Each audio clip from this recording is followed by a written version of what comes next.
Hey, welcome to this number 3 of Al's 4 guitars coming through the Real Love Guitars Workshop. And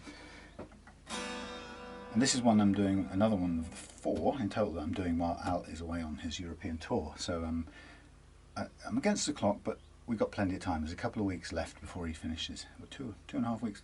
So there's plenty of time. I've done two of the simpler guitars already, and this and the next one are probably going to take a little bit more time and care. Well, hang on, that sounds wrong, but you know what I mean. There's a bit more complicated. This one is really special to Al. It's a Richie Sambora, made in Mexico. I kept saying made in Japan. It's not. It's made in Mexico. Strat, Fender Strat, and it's his first proper guitar, and it has huge personal, sentimental value. Okay. I don't know what the new price is on these things, and I'm not really that bothered to find out. If you know, fine, share it, that's great. But I know basically what it is. Now, it sounds great. It's a lovely sounding guitar. It has 2 gorgeous single coil pickups. I don't know what they are actually. They could be the originals. And it has a DiMarzio humbucker in the bridge, which is okay. I mean, it doesn't kind of stand out a ton. It doesn't jump out at me. There's no coil split, so it's permanently in humbucking mode, and it doesn't jump out as particularly kind of powerful or unusual or anything. But anyway, that's just the beginnings. This guitar has been into the hands of 3 luthiers, I think, over 15 years, and some weird stuff has happened in that time. So the kind of most obvious thing was that Al wasn't a fan of the, possibly, I haven't gone into this in detail with him, so Al, if you're watching this, please forgive me for making any assumptions that are incorrect, and nothing is imputed by those assumptions. But I know, I assume that at some point Al wasn't a fan of or didn't get on with the Floyd Rose that was originally in here, so he had a luthier remove it and replace it with a Wilkinson full weight steel block, probably stainless steel all round actually, this unit. And this is one of the Wilkinson units. Let's see if I can get you up close. Probably better if I do for this. Hey, run on your batteries, mate. So this is a full weight Wilkinson replacement trem, and they're nice looking things. I mean, they're not very vintagey and they're not very period authentic or anything. They're just kind of modern quality hardware, and like a lot of Wilkinson stuff, he does exactly what's needed. If you're looking for original spec, then don't buy this for your old Strat. But as a functional, inexpensive budget, good quality item at a good price, this is good stuff. So the luthier has, as far as I understand it, and I'll find out more when we take this apart, but the luthier has taken out the original trem, removed the 2 hole bushings where the normal pivot points, the post for the pivot points sit, and replaced it with some timber, and then placed the 6 screw tremolo on top of that, which is fine, only this isn't how it was. So the original guy who changed that out actually left it about 4mm proud of the surface, so it stuck up a mile. And Al, I don't think was ever told why, and I don't know why. At the same time, I think that luthier replaced the locking nut, which Al didn't want, with this what looks like a roller nut. I can't see under here, but yeah, it's a roller nut. And in doing so, replaced or fitted a new extra bit of rosewood for aesthetic purposes, where the old locking Floyd Rose locking thing used to be. Now, having done that, that's fine. It's not a bad little job. Only he's basically had to cut channels to let the strings go down, because this piece of wood behind here was obviously hitting the strings, which means it's not a bad thing. It means they drag across the rosewood if the break angle is low. So that's probably the first guy, isn't the first, I don't know, whoever changed this over. So then there was a kind of rattle or something, a buzz coming from this neck, and from that point on, Al was saying it just didn't play right. And then the second or third last luthier to touch it lowered this down somewhat, but it's still proud of the surface. Did some things, added some extra weird string tree blocks and stuff, and this is really, really slammed down here, and possibly has cured some of the rattling that was upsetting Al, or I don't really quite know in detail, but what I do know is that right now it just doesn't feel like the guitar he remembers, the thing he used to love to play. So that kind of, I guess what, from my perspective, what you have to see is that I can tell you this is a great tone. I love the sound of this. It's a beautiful full thickness Mexico body. It's got all that lovely Fender sort of feel. The neck is a lovely familiar Fender design. Feels nice to play, sounds great, sustains beautifully, and all that good stuff, thanks to that as well. But in taking away that Floyd Rose and making these conversions and passing it through the hands of 2 or 3 people, it has become something that really is painful to Al. It just doesn't feel at all right, and I can tell, I can get why. So before I take it apart, I have to sort of just report as much as I know of. I mean, I don't actually yet know the answer to why it's like it is, right? I mean, I can sort of suspect. There's another couple of things, and I'm going to say them out loud, even though I'm not doing this to knock another luthier, or, you know, weird stuff happens, right? And hopefully if you do something weird to a customer's guitar, you tell them about it. Like, for example, one of Al's guitars yesterday that I did, the Les Paul, the Epiphone Les Paul Special 2, to get the new pickups in, to get the new 5 core pickups through the body cavity into the electrics cavity. The hole was it was too small. It was drilled for basically two times 2 core wires, the original pickups. It was a 2 humbucker thing. So I had to drill that hole out. I had to widen it, and that means taking a big drill to the body of the guitar, and it looks pretty radical, right? But I've put it on the video, I've shown it, that's what you have to do. I'm not going to sort of do it behind the scenes and then just leave it and not say it. So I like to say what I've done. So one of the things that's gone wrong in this is that, and it's not Al's fault, what's gone wrong is that the people who've made some of these decisions have clearly not communicated what they've done in a way that makes sense. Now, I'm not saying they haven't tried to, right? It's quite difficult sometimes, but you know, it's just a natural dynamic of customer and service provider sometimes it's really hard to cross the bridge so that you're speaking the language of the customer and they understand, because they're nervous and they don't want to look silly and ask you things that you're going to they think might put you on edge. There's a lot of dynamics and power issues, and you're ultimately holding their baby, right? So there's a whole bunch of complex dynamics that go on, which often result in people walking away when they don't feel good about what they've paid for and what they've got. Now that's normal for all people who do service industry, full stop, whether it's guitars or cars or anything, right? However, there are some things on here I don't even understand, and Al is just so gobsmacked. So on Al's guitars, this is a favourite guitar from childhood, kind of almost. And on this guitar, he had, like one of his other guitars, which you'll see next in sequence, he had heat burned his name and postcode on it for where he lived at the time, right? Which quite a lot of people do. One of the luthiers in this process has removed it, okay? And he's done so by scalloping out, I don't know how well you can see this if I keep it still. Look how thick that is there.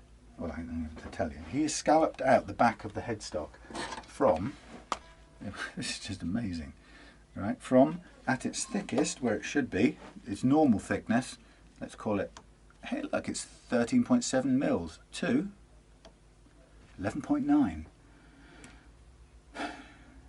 So, what is it? It's 13.7. So there's a 2 mm, it doesn't sound much in numbers, but you can see this scallop in. He's scraped it off, he's removed it, and he's changed the shape of the headstock in doing so, without telling Al why, or accounting for it in any way.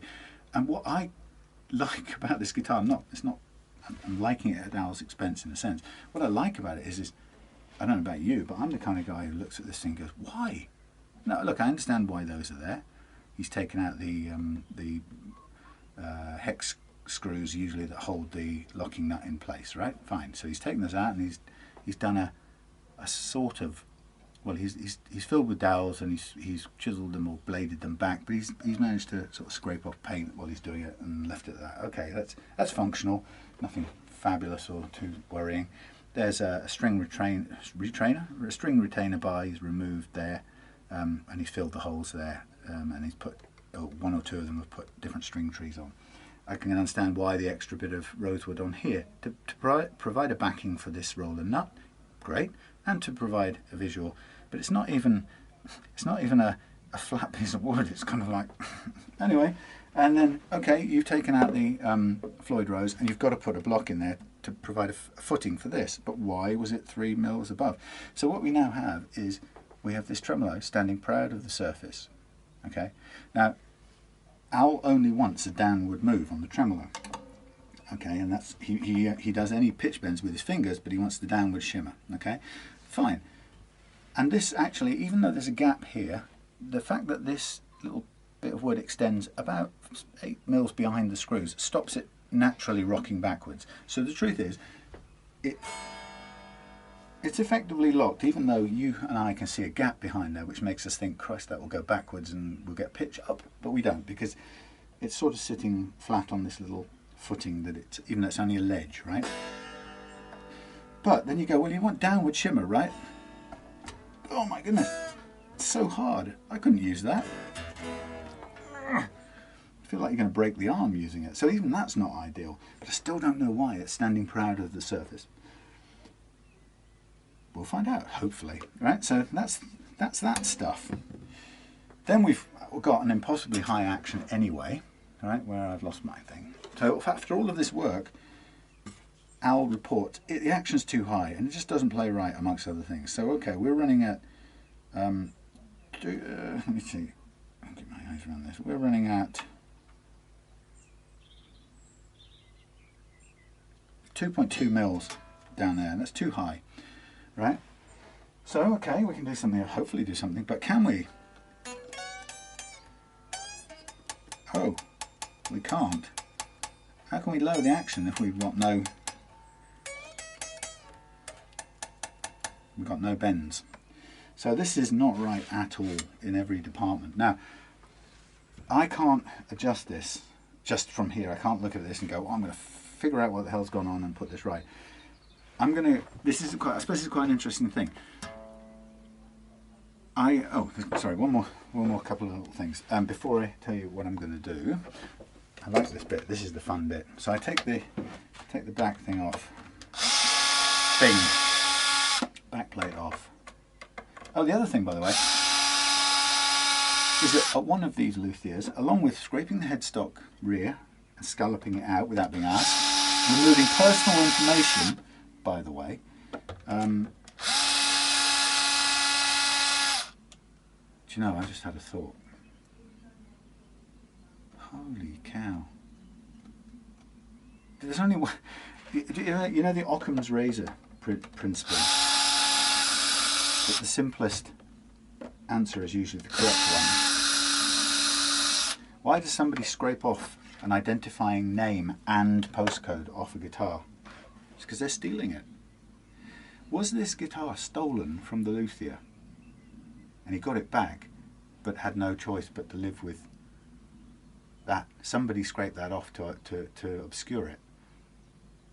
And maybe the luthier got it back and just carried on and won't tell my customer that all my gear got nicked, but I got this one back. Let's carry on, set it up and give it back to them. I don't know. But Occam's razor. Why do you scrape an identifying mark, a personal postcode and name off someone's headstock? Answers on a postcard, right? Okay, so look. Hey, look, we've got a 5 springs. My God, why do we want 5 springs? That's holding this thing. You can't even use it. Okay, we find what we expect is an extended, dug out, chiseled in this case, chiseled out bridge cavity. Because apparently the first time round it was banging, scraping on there. So the second luthier has cut away this with some chisels. And it's nice and straight. I probably would have done it with a Dremel, but they've done it with chisels and they've tapped it and got it straight. Fine. And you can see you've got a full weight Wilkinson steel block. Actually, is this stainless? No, it's not. It's not stainless. This is a steel billet steel sort of stuff, whatever they call it. Anywho, but we've got things that stand out. So we've got 5 springs in here, and these are touching, as it happens, they're grinding against lumps of wood, lumps of dried wood, tufts of wood covered in finish. So that's going to be scraping against there. That's not going to feel good. Anyway, you don't need 5. Why have we got 5 holding this thing down? It's making it impossible to use. Unless Al specified, I want a rock solid downward movement that I have to really force, and I think the tremolo arm's going to break to operate it. I don't think that he said that. I could be wrong. So anyway, I'm going, wow, weird. And I can see behind there some of the fills from the original. No, I can see some of the, I can see, what can I see? I can see some holes drilled in there. Why are there so many holes? I don't know. We're going to find out. Oh, and while we're there, ooh, hold on a minute. What's this? Well, it's a neck plate. It's a micro tilt adjuster in there by the looks of it. That's what you'd kind of expect, I think, for Mexico. Oh, by the way, made in Mexico. The reason that's had to be extended is in Mexico, most of the time, unless I'm mistaken, I don't know these things very well, but most of them I've seen have a really cheap, the cheapest possible thin zinc alloy, surprisingly cheap, low mass bridge block, tremolo block. So, oh sorry, no, hang on, no, this is Mexico. Sorry, strike that. It was fitted with the Floyd Rose, right? Forget that. But actually, it wouldn't surprise me anyway if this had been a standard Mexico, because they have the worst bridge fitted in the first place anyway, and you always have to extend when you go to one of these because they're just bigger in mass and they're thicker in depth, and therefore they have to move them. The normal routing doesn't work for them. But anyway, it's not particularly appropriate because this is or was a Floyd Rose. But coming back to this, so we've got this thing here, yeah, plate, micro tilt, yeah. If it's got a micro tilt, then you shouldn't have needed to shim it or do anything. So why hasn't it micro tilted it up to meet the strings at least? Well, okay, so we know the strings are high because the person's put it on this platform, but we could micro tilt the neck, we could shim it in effect, which is what the micro tilt's for, to at least get a better action. But we know that at this action it can't even play bends, so you're on a loser. So the guy's not going anywhere near raising the neck to meet the angle. So there's something badly wrong in this. And then I look and I go, hang on a minute, look at the buckle on that thing. Why is that buckled? Who knows? Now, if this was just a regular setup, I would be saying, right, we'll use these strings and we'll go ahead and do a fret level and get it all lovely and jubbly. But this isn't normal. This is a total dismantle, right? And so, I'm literally going to take this thing to pieces because, and that's what I was going to come back to, it's really scary to say, oh my God, I'm going to take this and start again with this. And it's daunting, right? But the problem is, right now, it is so wrong. There's no point trying to fix it from wrong. Do you get what I'm saying?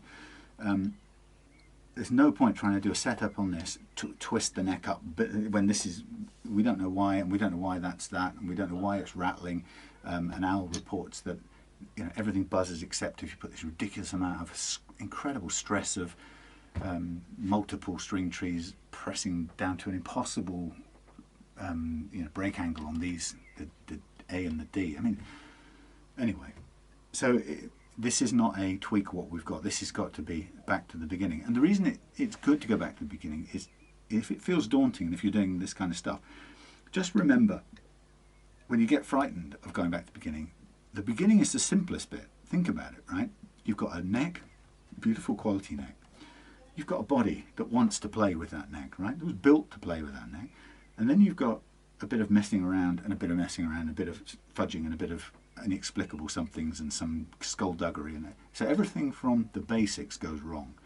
And so that's why you have to have confidence in this to take it back to the basics. What have we got here?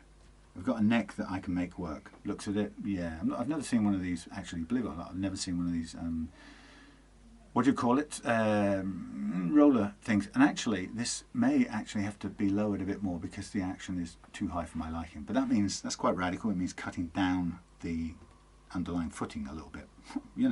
Done worse. But apart from that, it's a nice looking neck. Is there some problem with it? There is a funny hump in it. It's not the end of the world, but it's not, I can't photograph it either. It's really hard to see, but looking down it, I detect a little hump and a flare at the end, and it's not quite right. But maybe it's just a natural, byproduct of, a few years old guitar, whatever. It's not terminal. It's just a slight idiosyncrasy of the neck. Providing there's enough fret metal, which it looks like there is, my normal fret leveling method would gently take care of that. Good, confident, yeah, tick. We've got a body. Do I see anything broken about it that's not going to work as a guitar? No. It hasn't even got splits in the neck pocket. How cool is that? We got then some weird shit going on. So I'm going to take this thing back to the beginning, right, with you on board. And it means no sort of, oh, let's get on and do the fret leveling now while we're, nope, this isn't a regular guitar. And the objective of this is to keep in mind at all times, right, Al likes the feel of this neck and this body and these pickups, right, and those three things are what's good about this guitar. There's nothing wrong with them. Everything else is what's wrong with it, what's been done with it since, and we have to first figure out some of what that is before we can figure out what we're going to do to minimize those weird interventions. And it's possibly, I would even go as far as to say that possibly the reason why this has not worked out is that possibly the people who've intervened in this guitar have possibly not done this and stripped it back to the beginning, because they may have thought just not short term, that's not the right way of putting it, and I don't mean to, I'm not trying to belittle them. They may have just thought, okay, I've got this thing in front of me, let's do what I can right now, that the customer knows has got to happen to make it the best I can do. I'm trying to be very generous, but actually, if a customer said to me, hey, I've got this Floyd Rose, I want to replace it with a standard bridge, then I have to tell you something. I would have to remove the two posts and the bushings, right? And I would have to remove probably the little platforms of wood they stand in and replace all of that with a well-fitted piece of timber, just as this person here has clearly done, just as they've, in principle, as they've done. However, having cut out the original footings, which chiseled them out because they stand on flimsy wood and they're no longer necessary like that, you need to put in a bar across effectively, then I would have, I as yet can't see any reason, I could be wrong and I will admit it if I am, I as yet can't see any reason why I would in any way end up with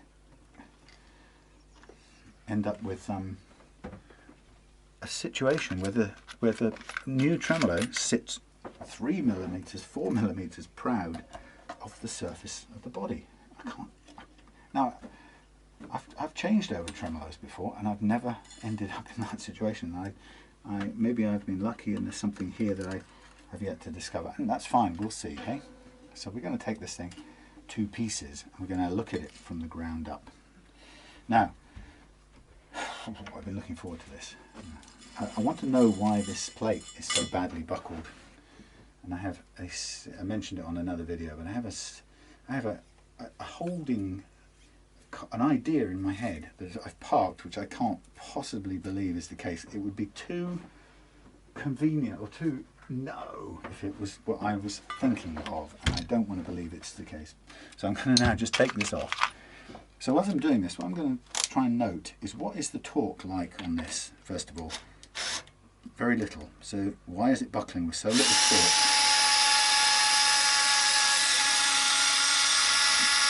That's come undone with a 6 on my screwdriver, and this is on a 5. This is come undone on a 4. This is practically no torque in this at all. Okay, comes undone with 4, so that's very little, or relatively little. So why is it buckled?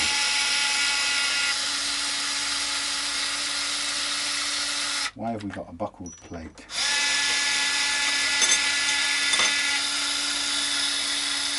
How strange. We have a buckled plate.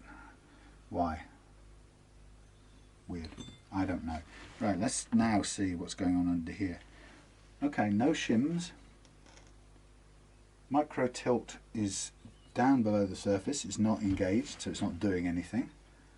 Right, so it's not being used to shim it, which by the action and so on it really could do with. And there's your micro tilt, waiting to be engaged. It's actually sitting proud, but it's sitting up. This is, I don't know why, this is recessed. Not sure that's normally the case, but in this case it's recessed.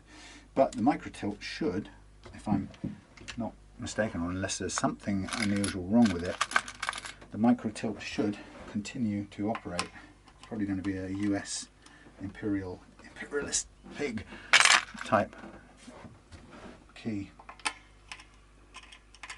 which I can't find. Small. It's quite small. You would think, no, it's not. It's Mexico, so it would be more USy style. But do they make them imperial or US? Okay, well it's imperial. Okay, so the micro tilt works. Look at that, all the way out. Woohoo. All the way back in. So here's a great, I love this. You know when people, you get people who come on forums and they tell you that shimming a neck is the most disgusting thing you could ever do because it deforms the neck. Look, that's a shim. That's what Fender's put in their guitars throughout history to do. You put it there to shim your neck, so you can do exactly that. Weirdos, eh? Right, so while we're at it, this is a takedown, so I'm going to take down everything because I want everything out, and we'll reinstall.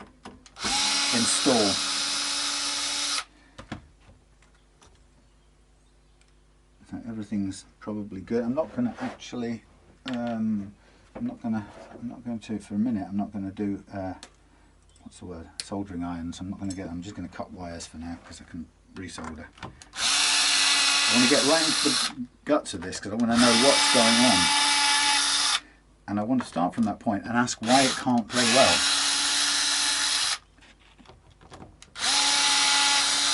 There must be some answer in here.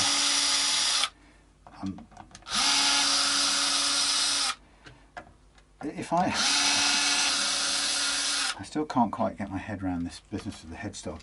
If I had scraped off, if I had taken your guitar in, and during the time it was with me, I had physically planed or scraped this off, whilst leaving a bit of it. So what you haven't taken it off because it's structural. You haven't taken this off because it's aesthetic, because you've left traces of it.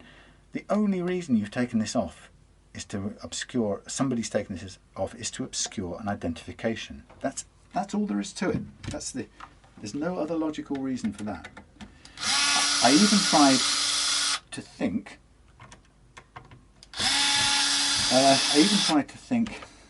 had something, you know, if I'd have dropped a tool from my, you know, that's why I don't have any tools above here, by the way. But let's say a tool had dropped off, a chisel, and it had gone, yeah, bang. Well, maybe, right?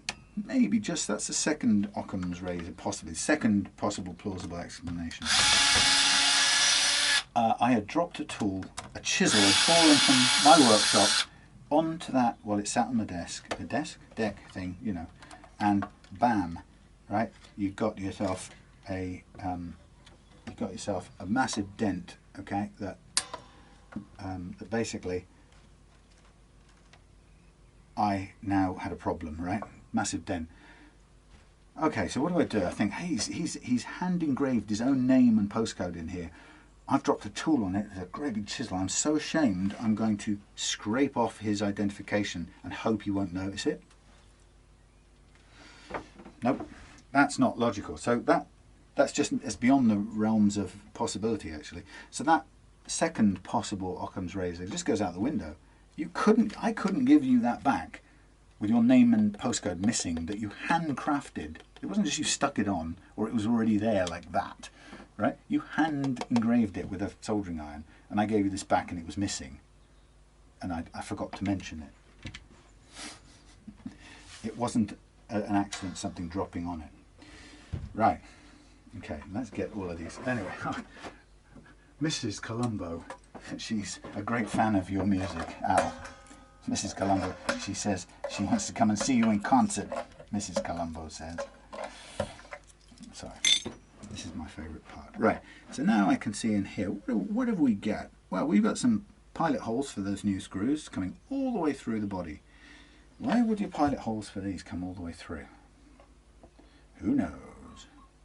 Why? Okay, we don't know. It's as simple as that. Let us remove the tremolo.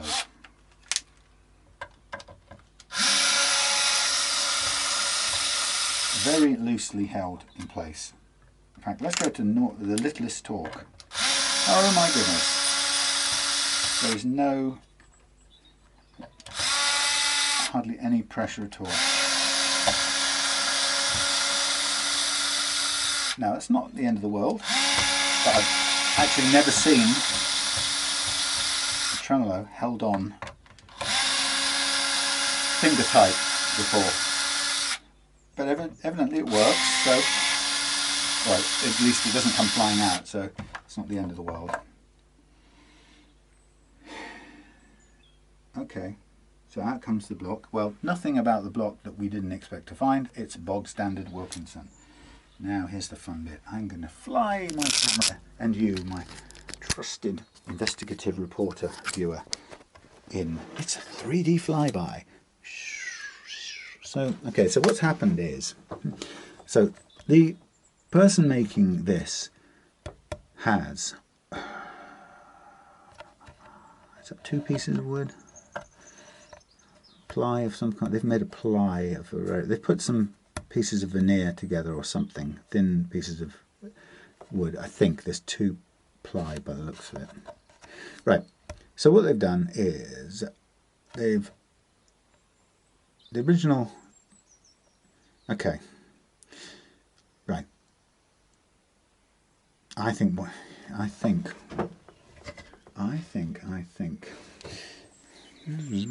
right, okay, so I don't know the layout of this one, but the original Floyd Rose posts would have been here. You see where that curve goes? It would have been here and here, and then there would be a cutout. This wouldn't be a recessed one, would it? No, there's a little bit of a recess there, but by and large it would have been mostly flat mounted Floyd Rose. So it would have had backwards movement by virtue of it standing tall on the the posts. That would be how you got your backwards movement. A recessed one would have been a bigger cutout here, and you would have got the same backward movement, but it wouldn't have stood as tall on the post. Right, I think. So your posts originally sat in 10mm bushings or 10mm holes, which contain bushings in there, and that's always a weak spot on any guitar between this bit here and that bushing there tends to be quite thin. On some guitars I've seen, it's designed so it kind of comes out like that and it sits in a little island, which is even weaker. I think the standard Squire series do that, and they seem to break all the time right there. This is probably a chunkier thing for it to sit in, and I don't have the original Floyd Rose now to say how it looked or fitted, but the point is, when you pull out, or you dispense with that Floyd Rose, you've got those 2 post holes, you pull those out and you've got 2 great big 10mm holes, and I think what appears to have happened is somebody's either filled them or haven't, and what they've done is they've put a solid piece or 2, or maybe a ply to strength, or I don't know, but they put an insert in over the top using what appears to be the existing recess, which is only as low as this. So I guess what someone's done is they've decided to provide an extra bit of footing that is pretty much, well, as thick as that, plus whatever mills they came up over the top with. And frankly, the point about it is that what they've done is they've tried to fix this problem, this conversion, without cutting out any of this. They've added only. I think this, you take away these bits of wood here and you'll be back to the original candy apple finish that was the step down for the slight recess for the Floyd Rose to sit in, right? So if you'd have said to me, if I could, I can't envisage this without this in the way, but if you said take those out and I've got 6, I need to sink 6 screws in there. The problem you'd have to run a regular Strat is that recess, this recess here, would be your front platform to put your, you'd have to fill that, right? Because that's too low. You can't run a regular Floyd Rose, a regular Strat thing. You'd have to bring it up to level with the body. But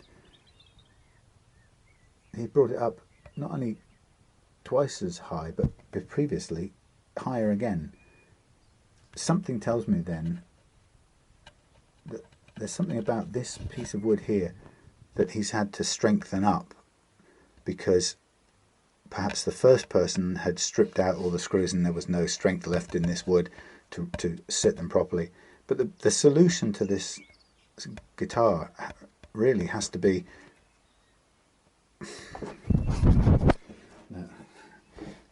what they've got. They've managed to make it a footing, right, that works. You can see it works, but it's too high. If you take it away, you're taking away a bit of the strength of the platform. If you take that down to flat, you're taking away some of this timber here that's been put in, and it is too. It looks like, if I can. Sorry, you're getting a sort of bird's eye view with me. If I can just get this light in there a bit more. It's two pieces of wood. You can. Oh, I don't know how to point this out, but you can see there's a ledge there. Right, that's one piece, and then the other piece underneath it doesn't quite match the one under there. So he's got, it's like strengthening it by coming upwards. And if you look in here, all I can see, I don't know why this has gone all the way through. That's the first thing, and I don't know why there's several sets of holes. So somebody's gone all over the place with this, and I think what's probably happened is this has been weakened, and they're not even in line. I mean, they're not even straight. We've got 5 of the 6 coming through here. Why do they come through? Let's get my head around this. Why are they coming through all together? Because the 6th one is going to be going into the body here. Right, I'm trying to figure out what am I seeing in here? What is that? Is that resin, or is that just the edge of the paint being squared off a bit? Man, I don't know. It's weird. I mean, the inside of these things is always, it's like some cave of wonders, you know. Nobody cares what that looks like because it's not really integral to how it plays. But why have those? We've got 2 lots. So somebody's had 2 goes at this. Presumably, the one I've just taken out is the 2nd go. Then presumably there's a set underneath here. But if there's already, look, there's already a fill. He's filled a load of holes here, which is the first set. Can you see in the light? Get you in the same plane as me. This is just amazing. What's going on? There's a set of holes here. Look, 1, 2, 3, 4, 5, and 6. And that's scrappy. That's stretched. That's a decent hole. But those have been filled with different grain. So the first positioning of this thing will have been actually off. It'll be over there. So probably somebody's put it in and then put the strings on and gone, oh no, it's miles off. Back here. And then it's banged against the side and all manner of shenanigans. Right, let's go back to basics, right? For this guitar to work nicely, it's supposed to be, this tremolo is supposed to, it's got a tilt at the front, right? As you know, tremolos, the tilt at the front is meant so that it's, I haven't got enough depth on anything. The tilt on the front is meant to work so that the thing sits there and it has an angle which you can tilt up on while still touching the thing, right? And that's the way it works. So we want that bottom section to sit flat with the surface of the guitar, and the tilt then to press down to the body of the guitar as well. But in its normal rest it will sit at an angle pointing upwards, but the basic unit will be flat. All that's happened by raising this up is you've created an action that you'd have to shim to correct, which they haven't. And partly the reason it looks like they haven't is because the neck frets are so out of whack or something, that we aren't getting playability even at the action that it was set at, far less curing this, shimming the neck and bringing the action back up. So left a hodgepodge of things. What you really, if when I look under here, this is a mess of shattered soft wood, which this stuff is pretty soft wood, right, relative to this. If what we've got under here is like a bomb crater hellhole, then we've got a foundation that isn't solid enough, all right? And then my recommendation is that we take out this bit and replace all this with a bit that is solid enough to hold all these screws reliably, but also flush with this, the original way that it's meant to work. And the same constraints we have about movement exist, right? We have to be able to, this thing has to be able to move. It doesn't have to move backwards because Al doesn't do that, but we have to be able to have the full range of movement.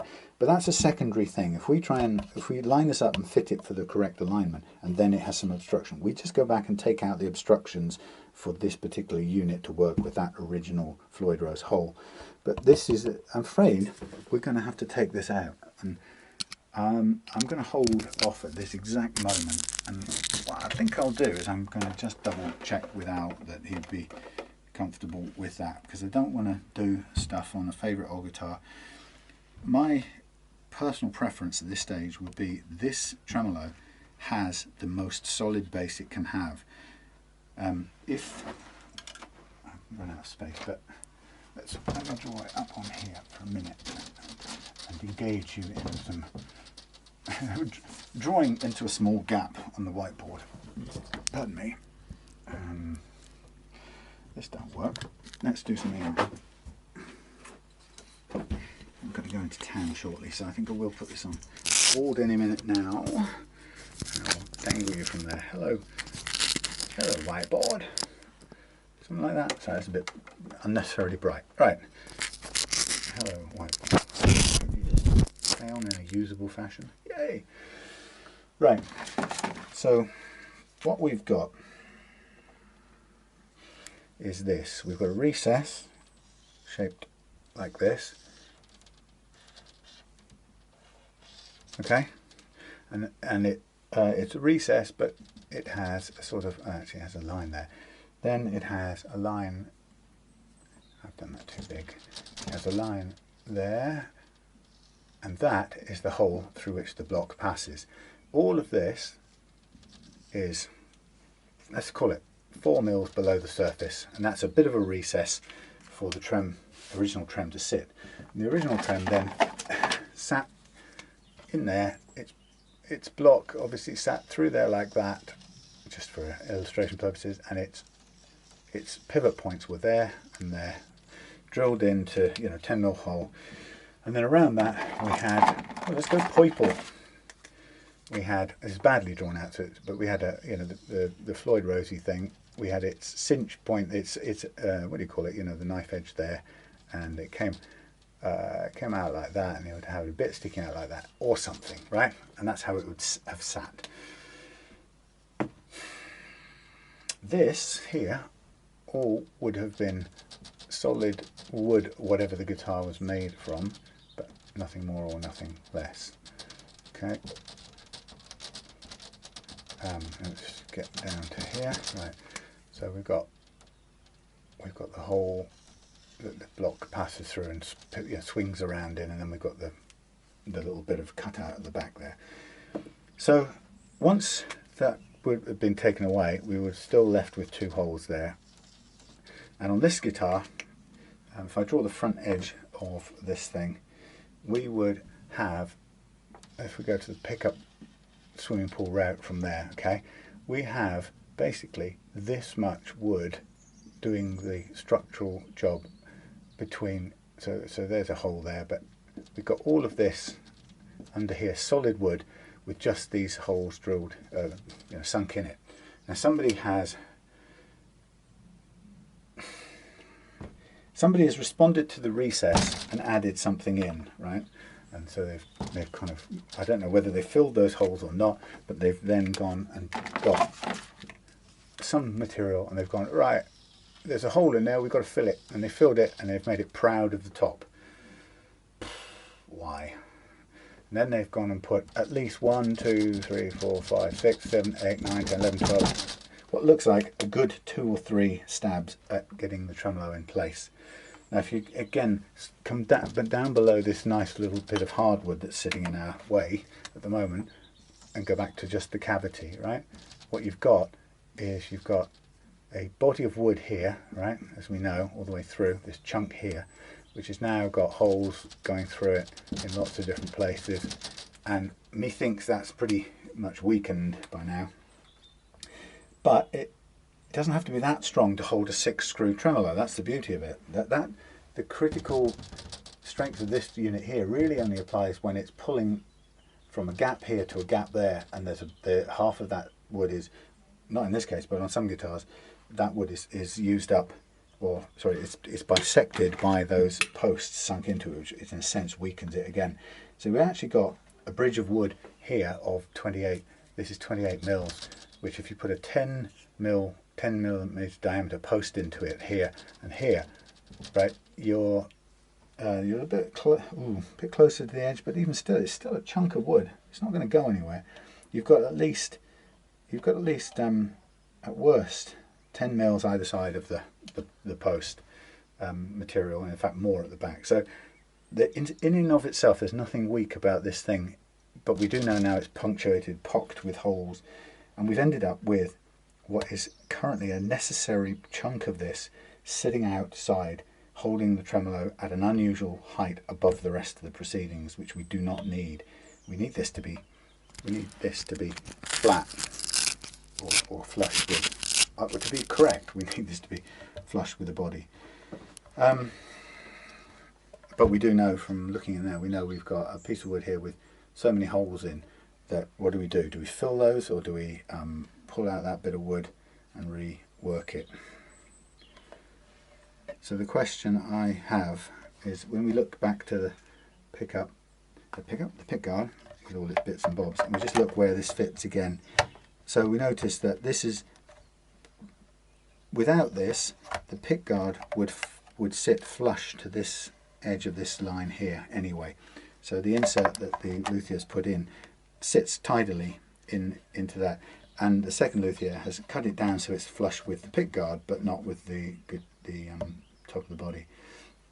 The only reason I can think for somebody leaving that excess wood in there is for strength, so that somebody feels that this thing without this wood is not strong enough, because otherwise you'd half this wood and go back to flush with here, or you would cut down a bit further into this mishmash of stuff and put a block in. I mean, if we cut a rectangle out of here, right, and thin this piece of bridging wood down, but put a block of oak in there, we'd have a massively strong footing, and because it's glued into this remaining piece here, even with some holes in it, it would still be very strong. We could fill those with timber and glue as well, you know, and then re-drill through. Because these, but see, this is what gets me. These shouldn't. These posts, these screws. Let's just put one in again at normal push, right? Firing from here. Let's put a bit more. Oh, well, actually, that's as far as it goes with the plate. That doesn't come close to punching a hole out this end, right? And it certainly doesn't come close to punching a hole that big out this end. That has to be a screw that goes another 6-7 mils out of here before you can punch a hole that big. So I don't understand. We've had at least 2 goes in here. That means there's, at this height, there's at least 12 holes in this body. Then for those to be cut that way, there's at least another 6. So we've got at least 18 holes riddled through this block. Okay.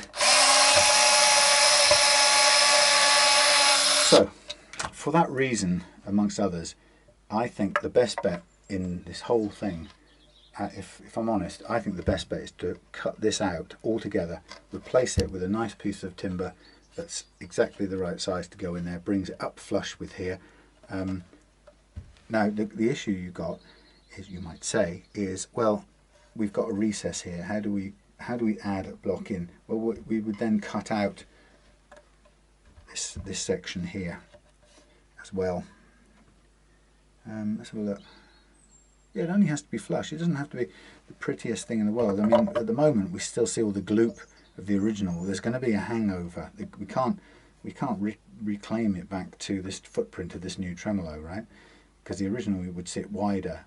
All its gubbins would be wider, and you wouldn't see this curvy lacquer poly finish.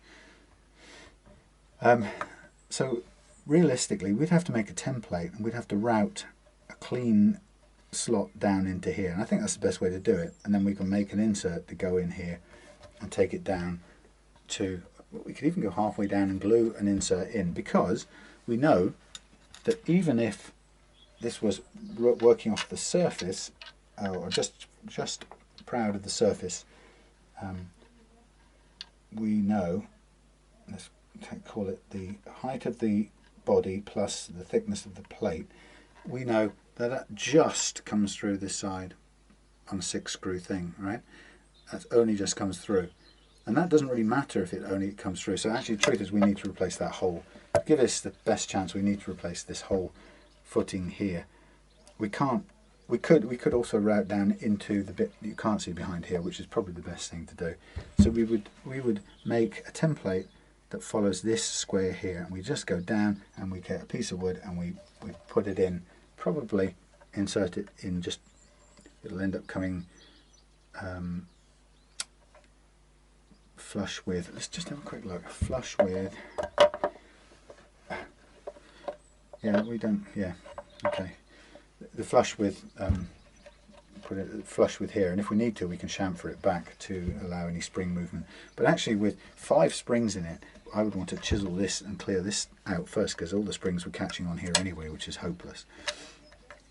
So I'm going to go and put that to Al in between his gigs. I'm going to hold off now and not do anything, but I will probably get me a bit of the old what's it paper, my trusty paper, and while I'm at it I'm just going to stick this down and draw me a shape for the template if we're going to go ahead with it. But you know, that's what I'm getting at. There's no way of doing this without remedial action to this not very ideal thing that's been, or jobs or solutions that have been put in place already. So I'm just going to mark this out. It's never quite good when you have all the reflection in your eyeballs.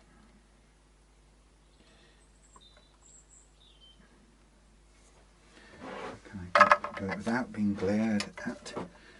So, see, the line is not even flush with the correctly. It's a little bit akimbo to the actual wall of the guitar, which is a bit weird. But if we were going to lose that little curves of the original thing, where the bushes went in, we can do that. So there's. So we're going to get a corner on this, whether we like it or not, if we route it, unless we chisel out the corners. I don't want to extend the footprint of this, it's already visible and sticking out. So I'll try and keep it as near to the original as possible.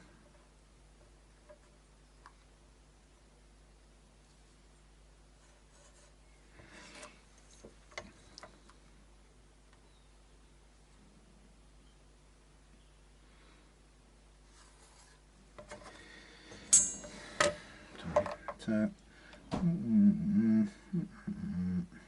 need to probably just thicken that one up a bit there.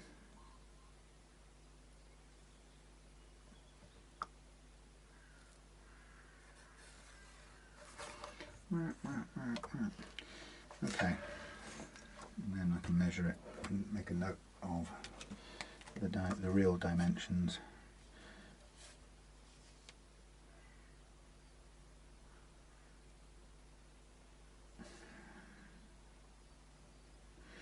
So I reckon we're going 21 millimeters wide. We'll take out that will tidy up that edge, 21mm wide, and then following the actual original pattern which fits with the scratch plate pretty well. Oh no, actually we're going to go over that. So technically, to tidy that up, we would need to go, we could go as wide as we wanted, really. Let's have a think. Yeah, because anything there is under there. The only thing we have to retain or provide is we have to provide a footing for the pickguard screws. So there's our line of our pickguard, like that. Sorry, line of the pickguard. So anything that is not pretty under there doesn't really matter because it's invisible. So we will, let's go back to tidy that up there. And but if we go there, all right. So I'm thinking aloud. We've got a corner. If we route it and we go there like that, and we go there like that, that gives us new ground for new footing for the, what do we call it, screws. Do we care about that really? We don't do that. It's underneath. Let's not do that. Let's just replace the important bit. So we'll go, so I'm thinking aloud here, we'll go edge to edge of this plank that they've already put in. So we'll just replace that. We'll call that 92. 92. Okay, 21 by 92. And if necessary, we can chisel the edges if it doesn't work. Mind you, if we route a block to put in, we have to hand shape that really, don't we? It's always a bit difficult. There will end up being some resin involved in here to get this into place, but okay, that'll do for now. Okay, put that there. Now, one thing I wanted to just double check is just have a look at this neck a bit more closely. It's got, as it stands, it has, it's got a little hump somewhere in there. I can't quite put my finger on where it is. It's a bit snaky, but it's not too bad. It's fixable, or it's doable. And then we've got a very carefully fitted, what they've done is they've crafted this one piece, butted it up to here, and then dropped that in the remaining gap, which to me is slightly problematic in that we don't have any nut adjustment for the height. We'd have to remove this nut, however it's been glued in place or whatever, and take down that slot very carefully if we wanted to reduce, and that's a faff. But we can do it if we want to. It's doable, it's mechanically doable. Okay, I'm going to stop there. Hope that's been interesting. The interesting thing for me about the plate is that this is a very flimsy plate, and it's already bent. I don't know whether we can clamp that flat or something. See if we can get a flat back on it. It's not actually quite that much bent to be able to do it, but anyway, it's probably permanently in that place. It's not a problem. I was just very curious to see what had gone on behind there. We might actually be able to counter bend it by putting it on with something under there, just to press it back out. But it's not critical. It's just aesthetic. It will do its job. It will allow us access to the micro tilt and so on and so on. Right. So there we have it. Here it is in its components. That's obviously the interesting bit. I think I'm going to talk to Al, and then I'm going to remove this first. I'm not just going to go routing stuff out. I'm going to remove this first and see what has happened to this underlying wood, so as to why you'd put so much wood on top of it, or what the logic of raising this thing out of the normal position would be. If this was lower, what's going to happen that you can't live with? Is it because, is there something below here? No, it's flat. That's dead flat. So you could, oh, he's ground the edge of this as well. Look, blimey. That is quite. Why would you ground the edge of that instead of guitar? Grind. You know what I mean. Oh well, we'll see. We're actually running. Dun dun dun. Push that in there. Put that on there. Something like that. Yeah. Right. Nice wood. But too proud. So what I'm doing is I'm working this by hand. First step, getting this down to a flat surface. I'm having to do it by hand.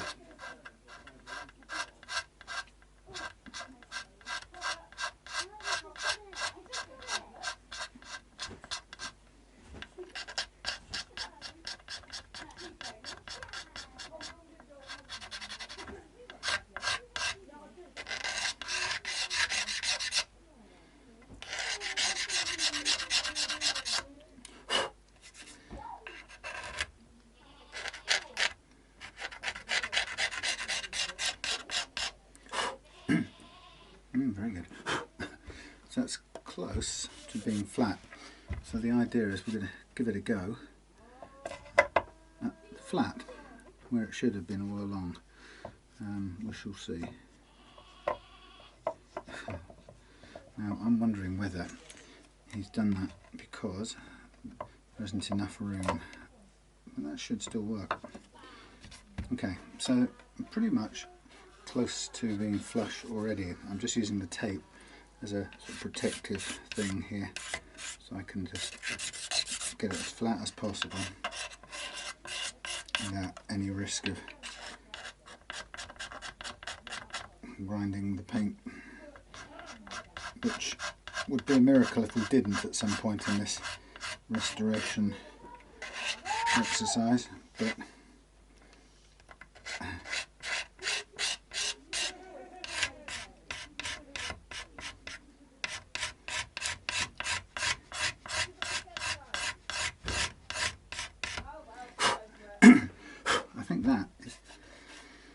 close to the mark.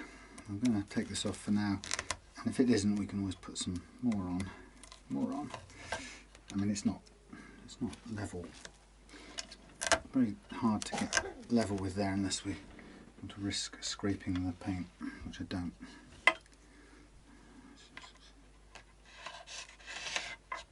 And then we could put a bit of masking tape. This is the sort of the last refuge.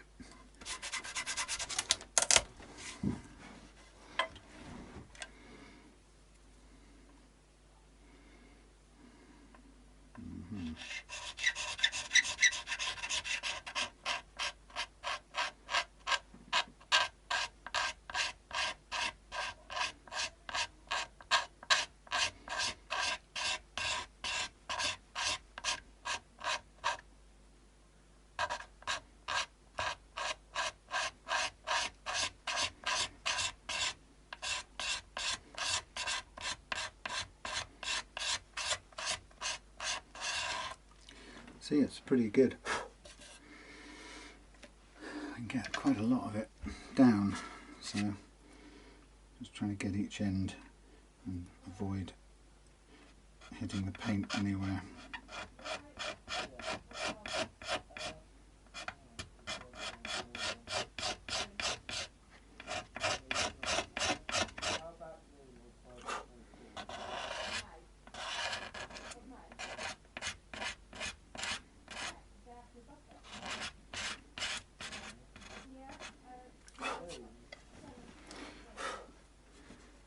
Raised up in the corner here, so that's the hardest bit to get rid of. Trying to do it sort of across the grain here. We'll get there. Not ideal, but it will work.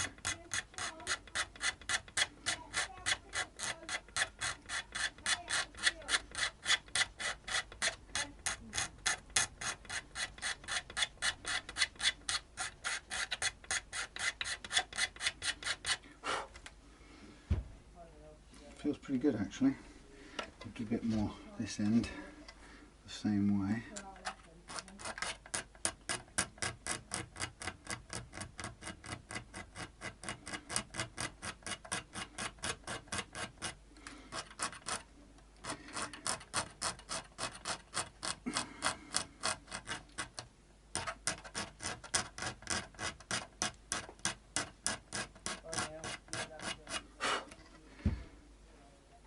Not bad at all.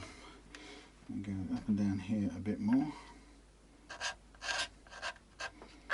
Again, keeping a very close eye on the masking tape.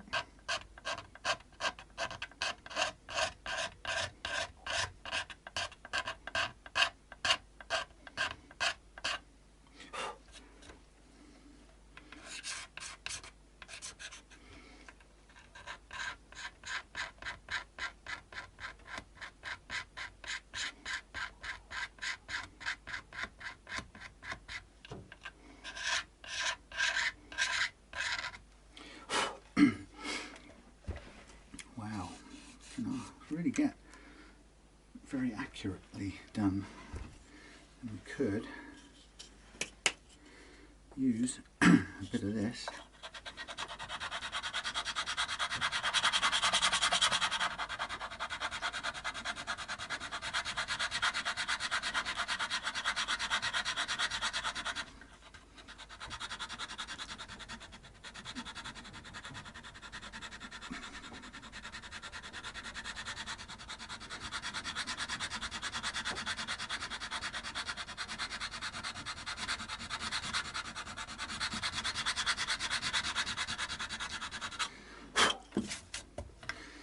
Right, well, hard to tell exactly how flat that is, but it's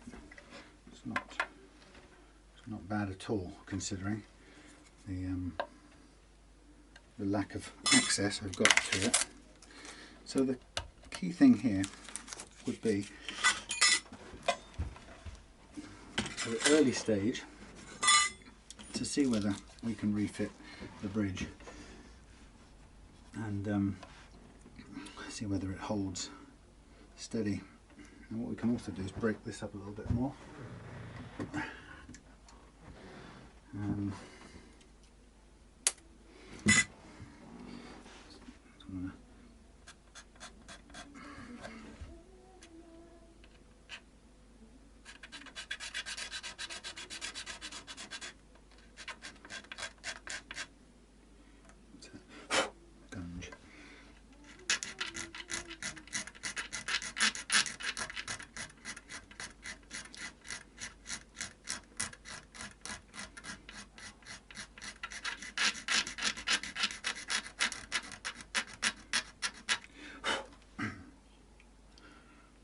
Yeah, not bad, not bad.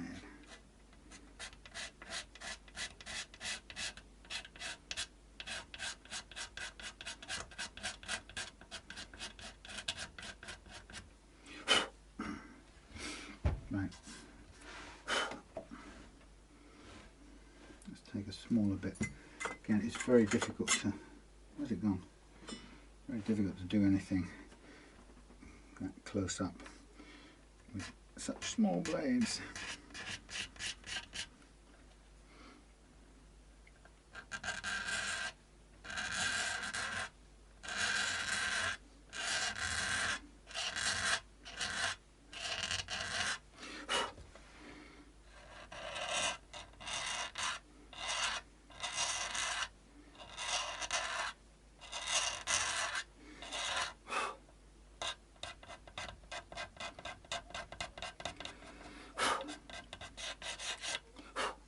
Right, I think I'm going to have to stop there and see what we've got. A bit of a bump, dip. The trouble is, it's good to have a longer blade, but the problem with the longer blade is you can't really use it very well.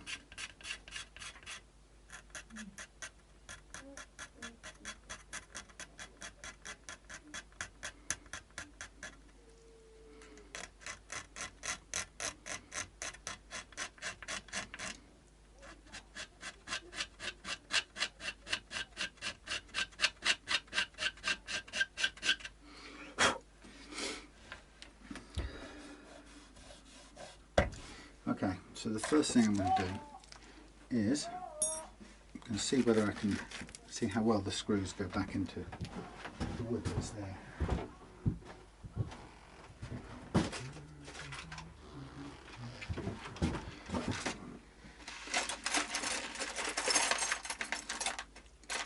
Now,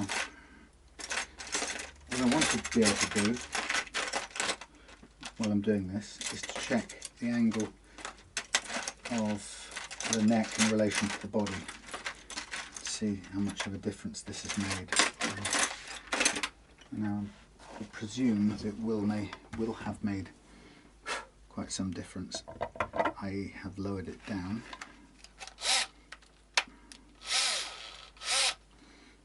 Let's see. It didn't need any torque at all.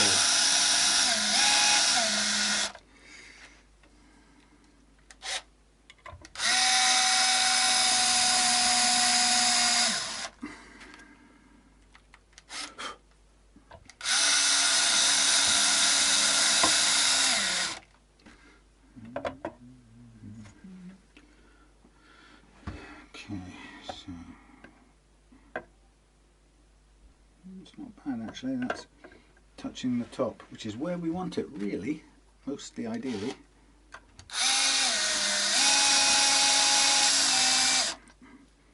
So, interesting. So what I'm looking for here is the simplest solution first of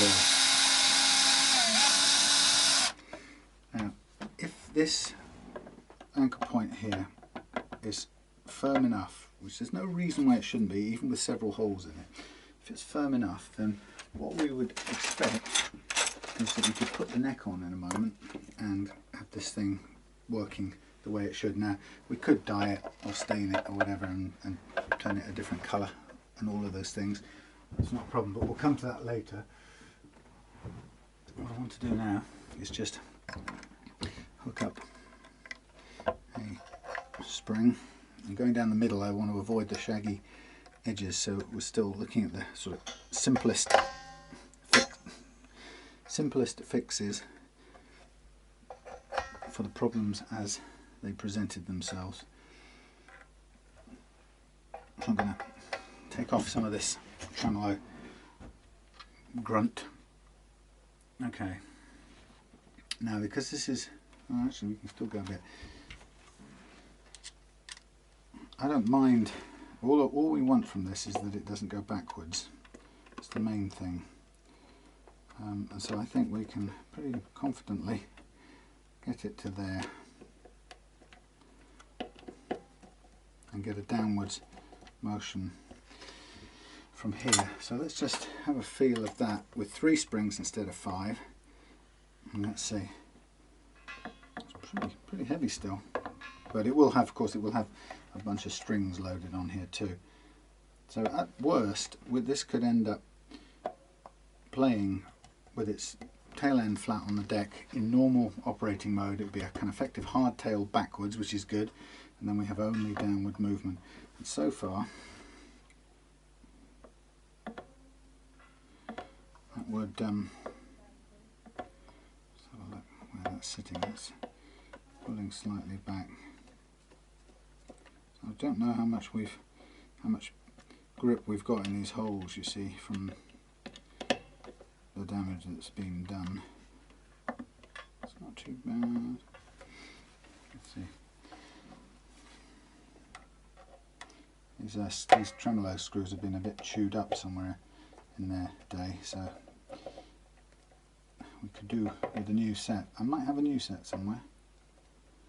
I'm just getting these to sit flush so that we don't have any uneven movement when we crank. There you go. That's quite a uniform motion. Now with this, we don't have to have the tightness of this. Since we don't have to worry about the range going backwards, we can use the tremolo claw to leave 3 springs in, but set the amount of so the strength, you know, the kind of feel of the arm. We could also do that by reducing the springs as well, but let's not worry about that for now. Let us get 4 screws in. Now, I had thought we could replace this, sort of swap it out with another one. We can swap it out, providing we don't need the micro tilt. But the fact that it's a little bit buckled isn't really much of a big deal. So I'm not going to worry about it. Where did I put it? It's here. Okay, so this is now a quick test without going as far. Oh, let's take the hex key off the back. That isn't going to help things, is it? Just know where that one is. So I'm not using the tilt at all yet. I'm just going to basically put these in and see where the strings lie. Now this would be a sort of crude guess where the strings lie, just using a ruler, because I haven't got the tuners on or any of that stuff, so it will be a bit of guesswork, but it won't be too far off. So the first thing, the first simplest thing, actually I've gone route number 2 out of 3. The first simplest thing would have been to just leave the bridge exactly where it was and tilt up the neck. Now I'd rather not do that.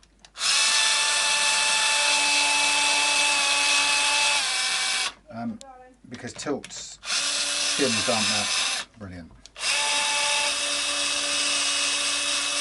I'd rather go without one. So let's get these 2 in.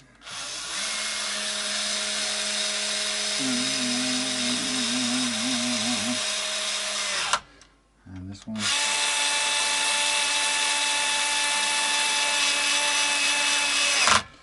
Okay, right.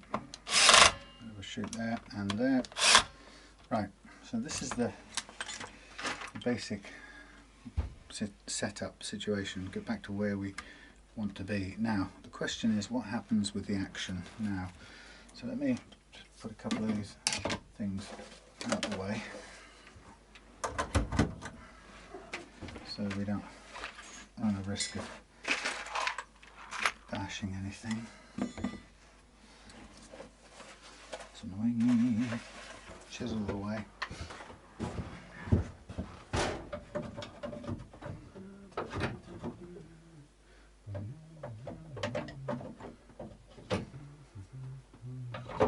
Right.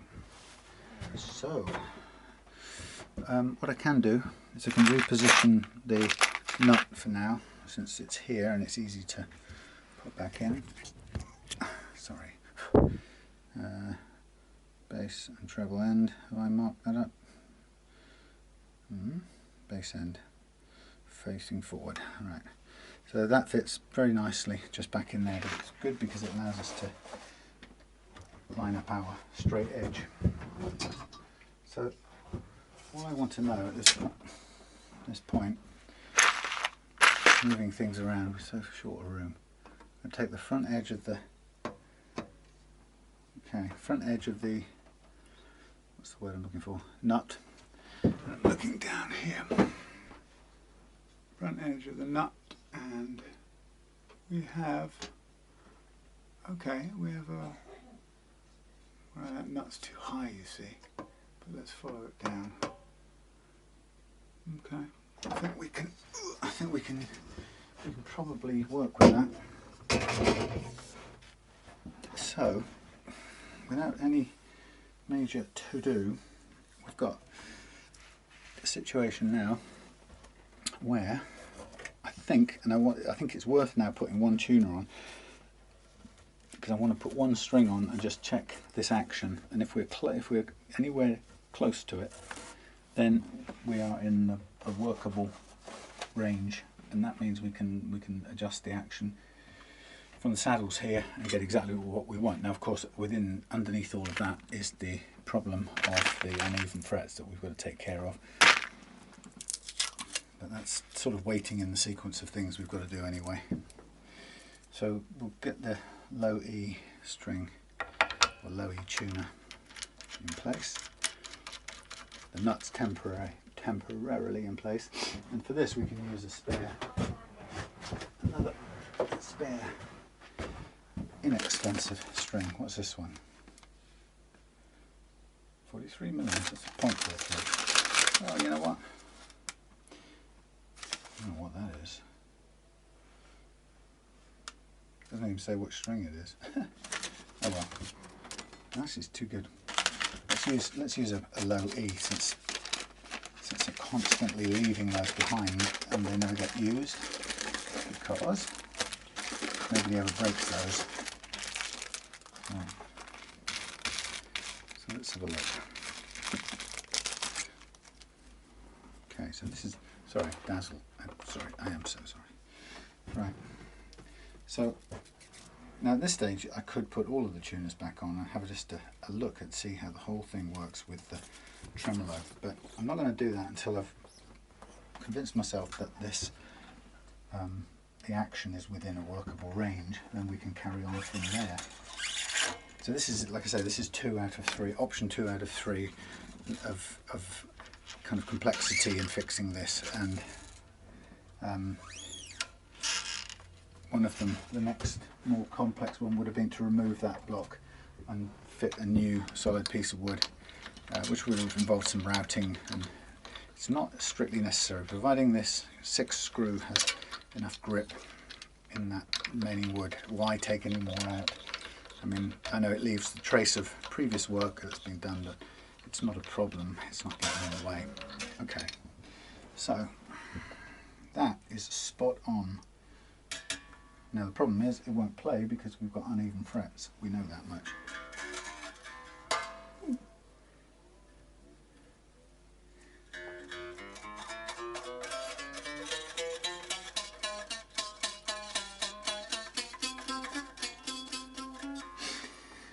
Right, there's your next set of problems, but meantime the geometry of this is absolutely fine, and if we should want to raise this up, which we may want to do we have the range still to adequately raise this up? And that's the next question. And what do we get to in terms of action if we do that? Okay, so we get down to we get down to just over 1. So technically this would like to be 0.5 millimeter lower, possibly, or actually, you know what, this wants a tiny bit of shim. Let's do that instead. I think we should use what it was built with. So of course we have to undo things to make it work. So obviously we now have to find which of the hex keys works in this one. I can never remember what it is.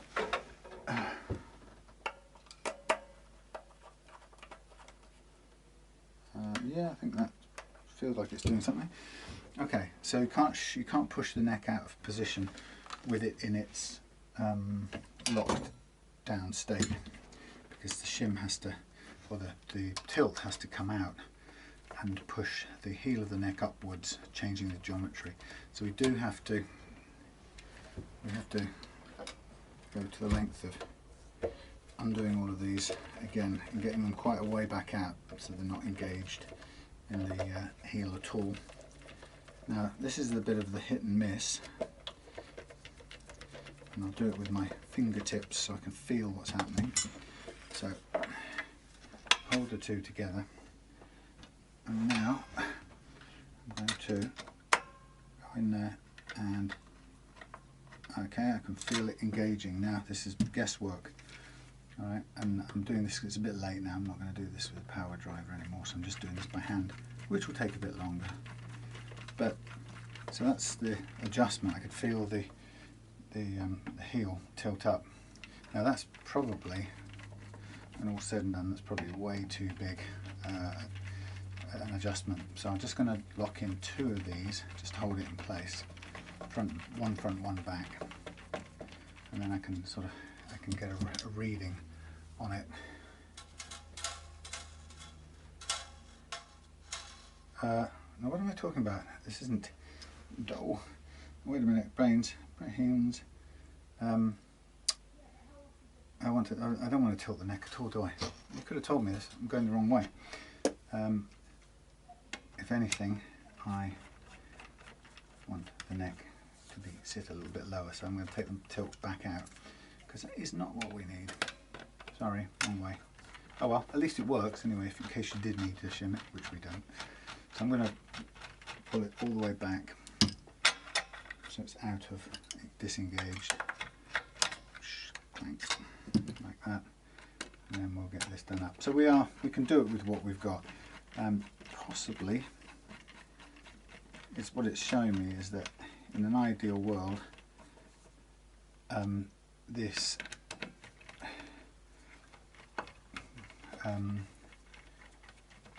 neck probably wants just a fraction more under the bridge, and I think we've kind of just about got it. We're not level, we're just about at the right height. It was too high before, but I think that's the reason now that they've done it that way. And I think what we find is that the height of the depth of the neck pocket is different on a Floyd Rose than it is on a 6-screw bridge, and I think that the luthier is probably committed to putting it on a stand, but it was too high still, so we've brought it down to a more workable range.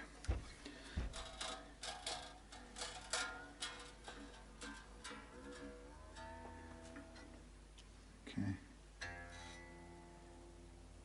Yep. Let's look at this going across here. So the action before was hugely high, so this will take sort of an average across all of these, and then we'll kind of assess whether it's time to put all the tuners on.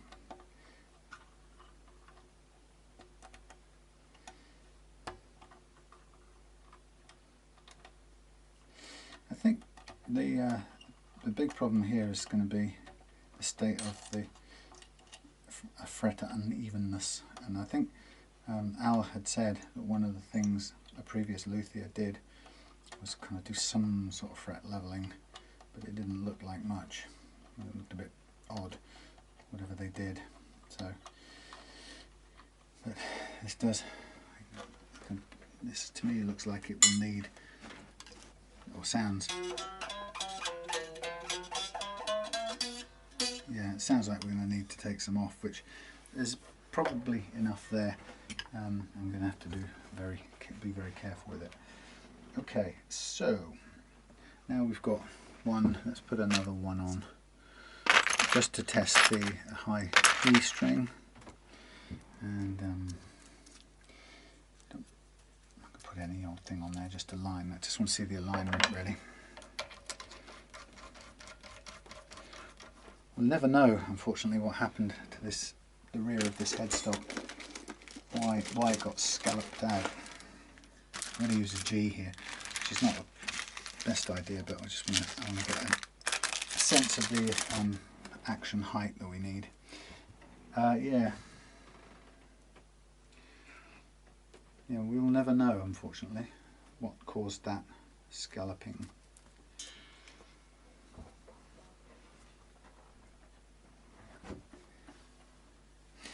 I think the thing with this is, instead of standing the bridge higher, it probably makes more sense to sand down the saddle a bit. Oh, this won't go in there, will it? Because it's the wrong size. I want an E. I want an E. Don't want to have to use. Oh, I've got a spare one up here. Go on, let's use it. That's a G third thing. I'll use a 10, spare 10, high E. Come on, just so I can get it in the roller saddle.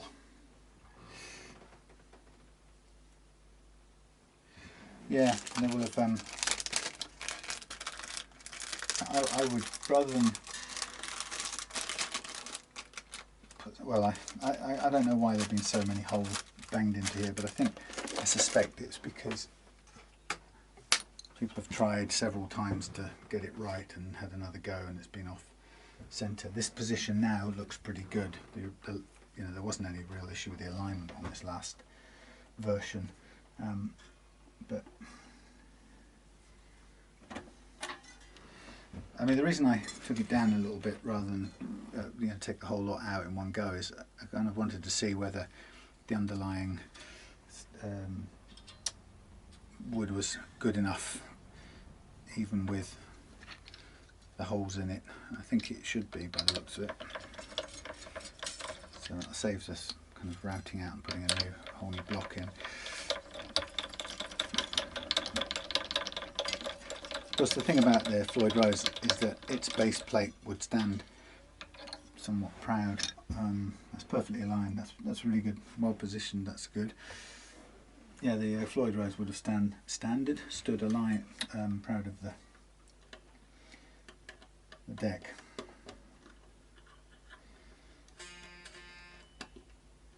Now, also while I'm doing this, I'm kind of listening out for things on this guitar, which Al has told me are buzzing and making some funny noises. So somewhere in the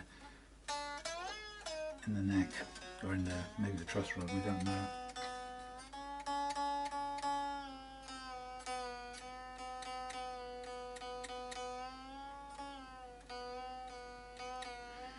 Obviously, I'm just putting a bit of pressure on there to kind of act as a string tree.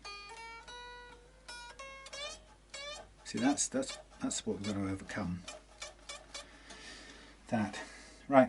Okay, so that's pretty much defined where the saddles are going to sit, and that's fine because we are not doing anything else. We can leave them take up the slack, and then it allows us to sit the tail back on here, which is sort of where I want it really. Okay, that will do for me, and that's a nice low 1mm, and this guitar should do that. Now, I like this sitting on the deck. I like it. I don't like it sitting up. I think if we need to drop this anymore, I would take some material off the underside. God, this is so heavy. So for that, what I would do is I would remove, slack off some of this. Now, if this is obviously not, it's not a good indicator because we don't have all strings on, but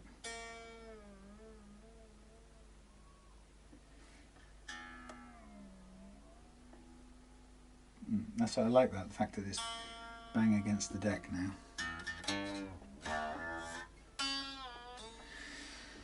Okay, so what I'm going to do with this is, as with normal guitars, I'm going to go and put a string tree on the top two strings, and I'm not going to put one on the others yet.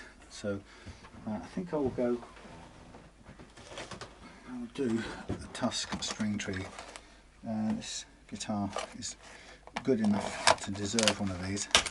They're not cheap as such, but they are definitely what this guitar deserves, instead of one of those great big metal boxes that it's currently got shoved in there. So decision number one, where's the screwdriver?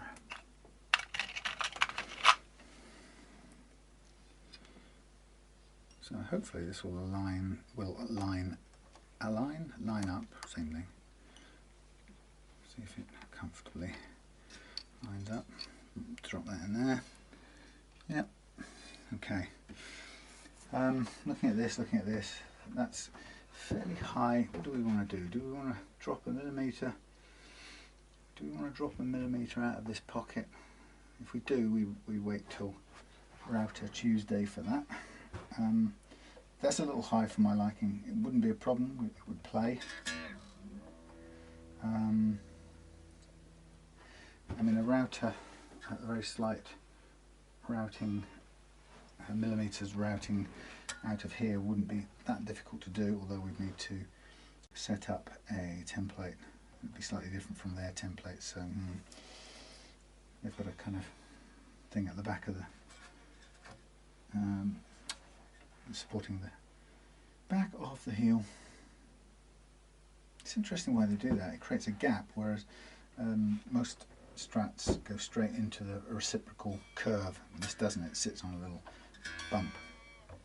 Okay, well,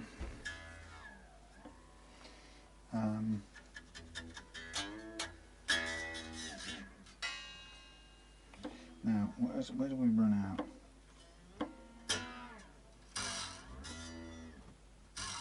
You don't really want to go much lower than that, do you? Okay, so that's enough range of movement. There isn't any hitting of the block, it's just wide enough down that cavity in the back, plus the fact it's been ground down a little bit as well, rather than cutting the wood anymore, which is an odd choice, but hey. This is pretty well aligned down the neck. It just defaults to having a bit more room on the bass side down this end. I would be happier with it like that, but that feels a tiny fraction off. So if you get it bang on centre, that is dead centre down there. It's just a little bit off at this end. I don't really want to change that.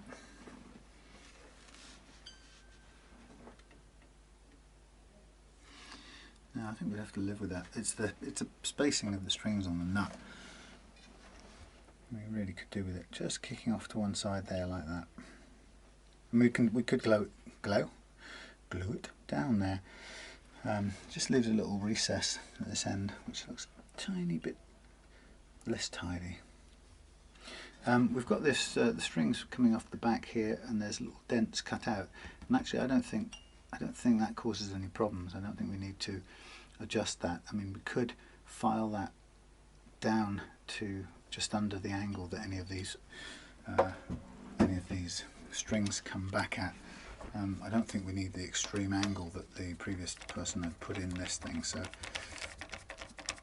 I think we only need something like that. Okay, there's our tusk string tree. We might put another one in there. I would say not necessarily strictly necessary, but we can put one in anyway. Let's stick it there for now, and then might as well buy the set in one go and fill the hole. That's the main reason. We don't want to put these strings under a massively tight angle, but we'll see when the strings are on.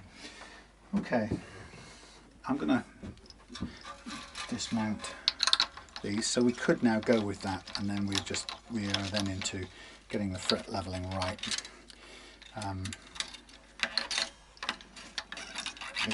The choking was fairly extreme, so I'm hoping it's not going to be an unworkable.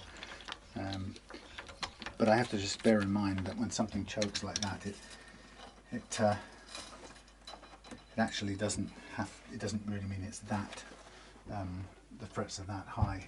Even a tiny amount is enough to cause things not to play or to choke out when you do a bend. Okay, so personally I would prefer to, and I would have preferred this the first time round, I suppose, rather than raise this up. I think I would have rather to have, I would have filled this, I think, to bring this flush like a normal 6-string tremolo, but I think then I would have taken down the pocket by 1 millimetre, which is all we need.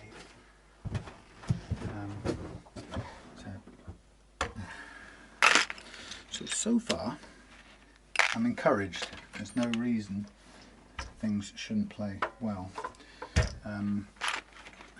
Nothing has jumped up that says this will not play. But let's have a look at the inside of the neck pocket and see how well it would take to being routed out. As I say, there's a different shape to the standard template, which would make it just possibly a little bit difficult-er. In which case, if that's the case, then I might just opt to leave the saddles higher and just go with that, because there's actually no major problem with them being at that height. Right. So that could be in out of the way.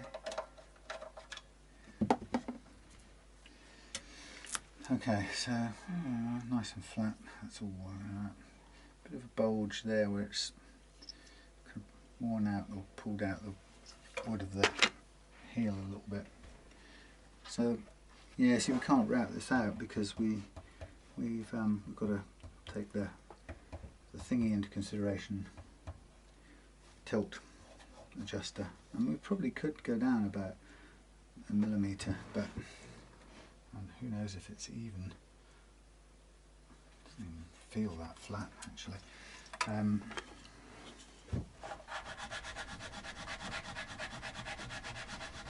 It's amazing. It's not even flat to begin with. How about that?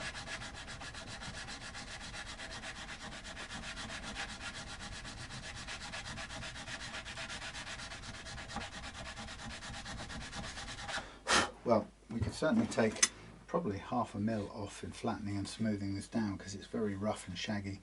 So I think we could probably just ease things down a tiny bit there anyway, which I'll do with a block like this. With a block like this. But yes, not ideal for routing. And the only other then option to lower it is to take some off the heel, which I'm loath to do, because it's actually quite difficult to get a flat to you know, sand this dead flat, and also you'd have to sand it exactly within this pattern here, you know, and avoid running over the sandpaper there, else it would kind of show up from behind the heel when you look at it. So I think a combination of, see what I'm going to do, sorry about this, I'm going to take this little paper widget off here, and I know it's actually I won't take it off, I will. I'm going to take it, yeah, it's been lacquered over. I know it's an original thing, but I want to take these sticky up bits off. I want the thing to sit flat, and it currently isn't, and that's just something that a piece of paper is not really worth preserving versus, you know, the good functioning of the joint between the neck and the body, frankly.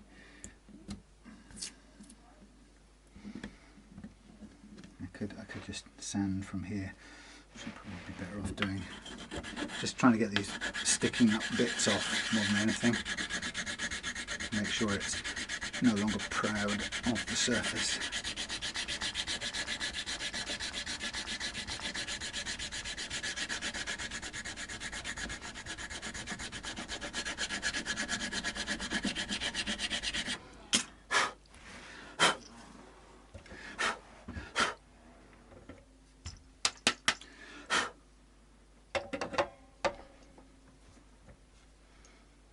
See, Strat necks don't half move. Look at that. There's so much movement. Right. Okay. I'll just carry on gently. Get rid of this. It's nearly done actually. Just get rid of these last bits there and just smooth this out, and then I'll do it back up and we'll go with what we've got, and we'll leave the saddles, because that's perfectly playable, even though they're standing a little higher than you'd probably want them if you were using a tremolo in both directions. Okay, see you in a bit. So here we are, it's Bank Holiday Monday in the shed, and it's quite nice. It's not exactly summer, and I've been doing a few things, mostly lying in the hammock and relaxing. It's a bank holiday, but also doing a couple of things, finishing off this satin nitro on this neck to go on this Tintin caster, which is right there. I've dropped this off the production schedule. This is, the neck on this is just no good. It's not going to go. There's some kind of weird curve at this end that I wish I hadn't even refretted it, but I did anyway. It's going to sit there and not do anything, so that's paused or stalled, and I don't really mind, because there's one more thing I didn't need to be doing, and there's a shed load under there that I've got to get on with. But meantime, we've got Al's Strat, and I'm pleased to say that I've now got this at a playing action that I'm happy with. A couple of string trees in here. You know, the question is, do you really even need them? I'm not even sure you do. I've put them here where the original had them for now, but actually I think it's better off with the G and the D, if anything, not the A and the D. Why that was there, I don't know. But anyway, that's not the big deal point really. So I'm getting this lined up ready to fret level, and probably best not with that on there, but we've got a nice downward tremolo. I'm going to put a tiny little bit of a spacer on the back of here. I'm happy with, I don't want to take this down any further, because to do so you'll damage the paintwork, because you can't scrape it or sand it without damaging it. So what I'm going to do is I'm going to put a tiny little blocker under here, which will just stop it going back any further, because right now it's pretty good. There's a tiny bit of backwards, it's very slight, but Al doesn't want that, so I'll put a shim or a spacer in there so it just touches down and stops this thing going the backwards. Then it allows me to eventually slack the strings, because they're a bit, the springs are still a little bit stressed, a bit too much push to get that where I want it. But anyway, this is ready to fret level now, so I'll probably do that a bit later on for some fun. But you know, meantime, stuff going on everywhere. The Antoria, that's in the house being refinished. What a lovely old thing. That's a chunk of maple top. How well you can see that. It's got, yeah, it's a great big thick maple top on there. I thought it was hollow. There's some chambering in there somewhere, but it seems to be in the base, not the top. That's really weird. I thought this was a moulded thing, but it shows up. That's a big thick cap. Now that would be moulded right there if it was all lifted, you know, if there was an air gap. So it's chambered rather than moulded on top, which I think is quite amazing. Things to do. Refret. Evo Gold waiting to go on. That's T9. T7 is at the bottom waiting to be put together with its neck on the bottom there. Yeah, and so we have the outside world, which is spring-like, but not terribly summer-like. But of course we've got the hammocks in place, and along with everything else today, we've been looking at examining some ash around here. You know what happened to the tree last year. Half of it got killed, and here's a new sapling that I'm trying to keep away from the cows, because they like to eat that stuff, and every year they eat this off. So we've got this huge bush of ash growing down in this gap here that the cows eat, but I've noticed that these saplings are dried up and dying off, and I was horrified thinking it's the dreaded ash dieback. But I've searched everywhere, and for it to look like this, if this was dieback, I would see some symptoms of it further down the stems, and I can't find any evidence of it at all, which is odd really. And then we've got some ash here overhanging the garden, which is coming out into blossom eventually, or into leaf eventually. And again, it looks a little bit dried out, but at the same time I can't find any evidence that we should be seeing on the branches or the stems that should give us an indication of any dieback at all. And there's none of the expected symptoms. So apart from some crisped leaves over there, but not all, as you can see by that healthy sapling, some of it's not well, but as to why, this is Claire's thing, you know that thing. Oh, groovy, a big spike sticking through. Oh, new tarpaulin needed. That's what you get, one of those palm things. Some lovely bluebells. And then we have the lane, or the back kind of walkway, which the cats adore to go prowling down and find things.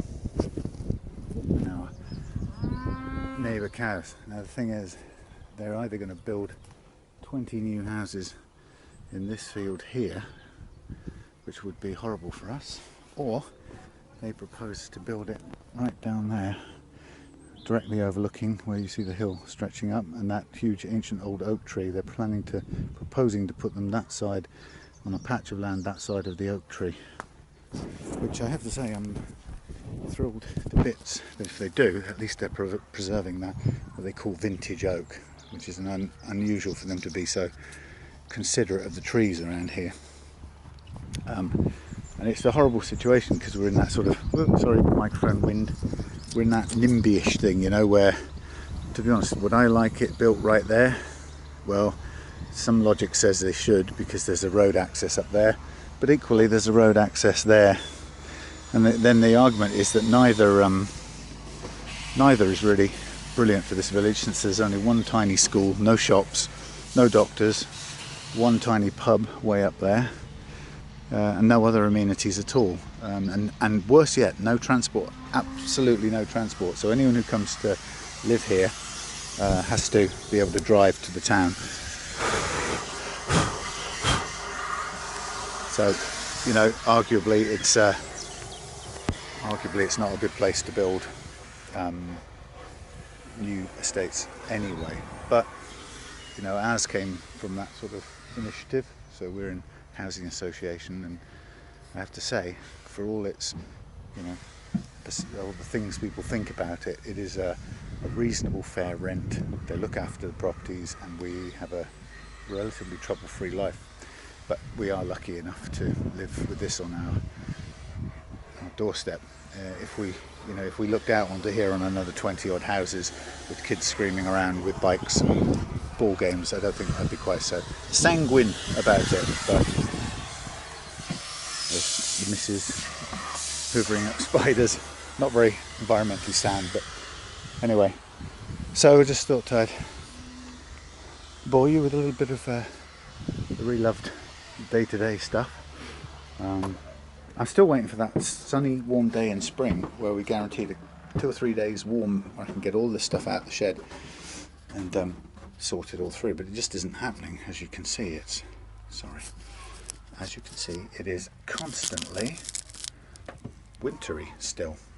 But anyway, the most important thing at the moment is I'm very chuffed with how this is turning out.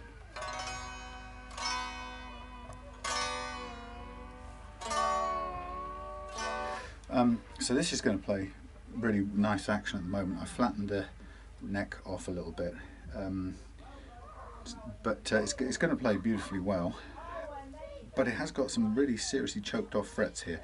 So actually what I'll do now is, while I'm at it, while we're on and while the thing's running, I'm going to do the fret leveling now. I've got to go out, take a run out to the township. Yeah, I've got to go and visit the supermarket. But before I go, let's see just how bad these here frets are. I don't know how this. Oh my god, that's coming off. I think I need to screw that back in. My bracket, it was a bit temporary, but it's working. Right, let's see what we've got in the way of mega uneven frets. Slack off. So, you know, at this stage in the game, we're back to the standard stuff, which is really nice to know. I'm confident that everything else is going to do what I want it to do, so I haven't got any concerns. So now it is, I've got the relief roughly where I want it. There's a little bit, but it was a bit too much. That's the wrong thing. Yeah, so I've just dialed it back a little flatter. And now we should be okay. I don't know what went on there. I don't know. This thing has some setting that's just defeating me. It's gone off, so I've wasted my time talking to myself for the last while. Okay, so I'm going to take these down a little bit. I'm going too high at present.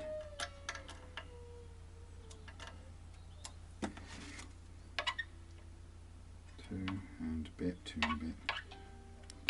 Don't bing bong on me. Right.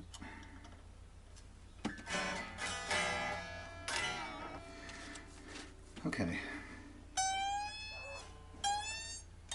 Okay, let's get across to that D spot. Are you still recording, or am I just wasting my time? Sorry about this. Let's calibrate for the... Have we done the G? We've done the G, haven't we? Have we done G? Yeah, it just hasn't hit anything on those low ones. Right, let's do the D. Let's do the D. Let's keep an eye on the camera. Sorry if I just chatted away about my favourite thing of all things being to put right somebody's favourite guitar that they've kind of lost the love for. Hence the term reloved. I mean, this is, I guess, literally about as this sort of job is about as straight a definition of what I love to do as anything you could imagine. So restoring this back to maybe not, it probably isn't going to be exactly the way it was when Al got it, because that would have been, you know, kind of fresh out of the shop and probably with a bunch of problems built into it anyway. But this is the best it will hopefully have ever been, and certainly even if it's different from how it would have been straight out of the box, the intention is that, you know, Al falls back in love with it and wants to play it.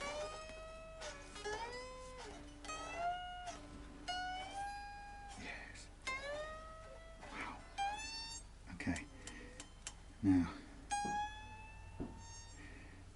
this is the problem here. We've got ultra low notes, and no matter what I do to these high ones up here, we're grounding out on the next ultra low one, which is relatively low. So it's like a trough here that someone's put into this fretboard, and that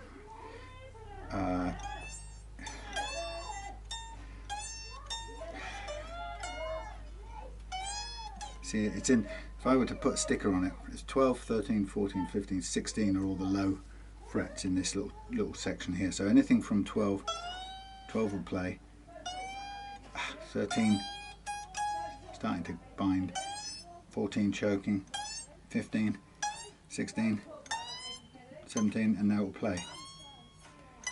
See? So apart from dragging all of these here down to meet that, which we can do a bit more of, that's the only way we're going to free up this mess down here, short of refretting. And this is, I have to say, Al, I'll say it on record now, I suspect this is, I don't see you'd get such a variation here. We're not, I don't know if you look at this, sorry, noise really. If you were to look up close at this, we have a group, you can't see it too well now, but we have a group from here to here that are massively flatter than these. So these are high relative to the rest of the fingerboard, and it's taking quite a lot of metal off these, as you can possibly see there. All right. For that then to go to no metal at all means these are fly. These here are so much lower than these and these that they're in a trough. And the only way we're going to get to level them down to free up those chokes created in here by the next one being as low as the previous one but a little bit higher, blah blah blah. The only way we're going to free it up is to level all of these down to the same sort of place, which means a cost in quite a costly fret metal thing. Now, the bottom line is, in an older guitar like this, that's kind of all you've got left as an option, other than possibly to, well, possibly you could refret it, and that would be a much better ultimate solution, because you're starting with fresh fret metal and everything is where it should be to begin with.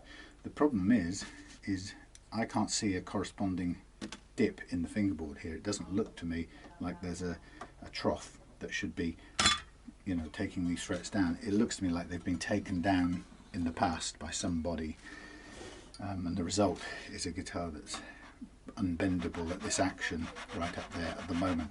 So what I'm going to do is I'm going to just lean on these last few frets a bit heavier than I would ordinarily like to at this point, to see if we can get anywhere near the trough, and eke out some playability at the cost of surrounding fret metal. It's not ideal, but it's all we can do, short of refretting, frankly. And I wouldn't bother partially refretting it at all, because there are so many frets in this cluster that are low, comparatively low, that it just wouldn't make sense to partially do it.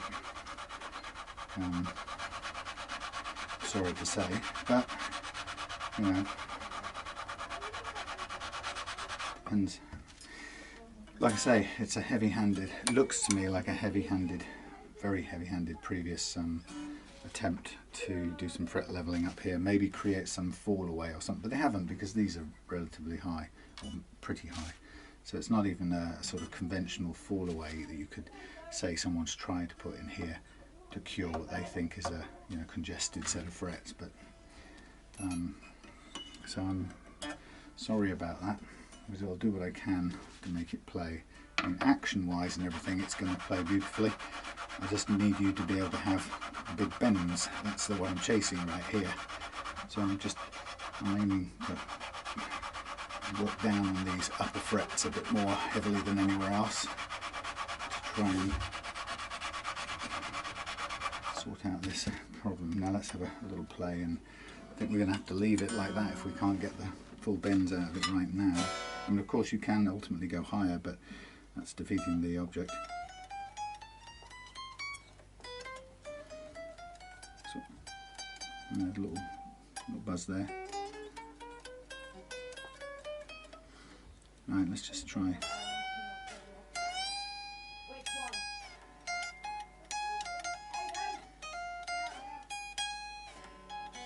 I've got a tone and a half there.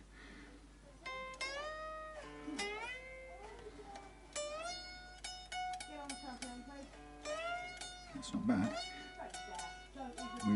This is probably, because we're coming across into the A track now, we could probably take care of that. We're almost freed up on that. Let's carry on down the A track for a minute and we'll come back to that high E. It's the high E coming across to the G that is usually the problem when you have low frets like that. But like I say, it's definitely, or I would almost certainly say it's the result of somebody massacring these frets. I don't know whether they've done it as a sort of taken a small file and done a particular area, focusing on one particular part, or not. Whatever causes it, if it was a hump in the neck, that you would be able to see it looking down the fingerboard.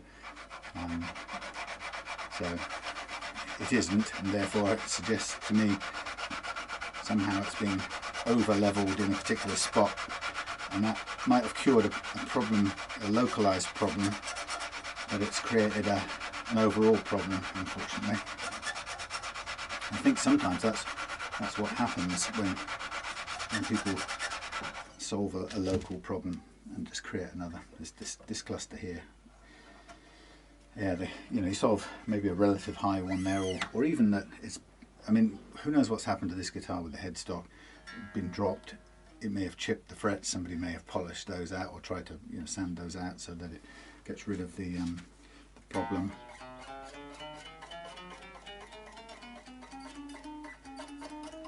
Not bad actually, all of that, but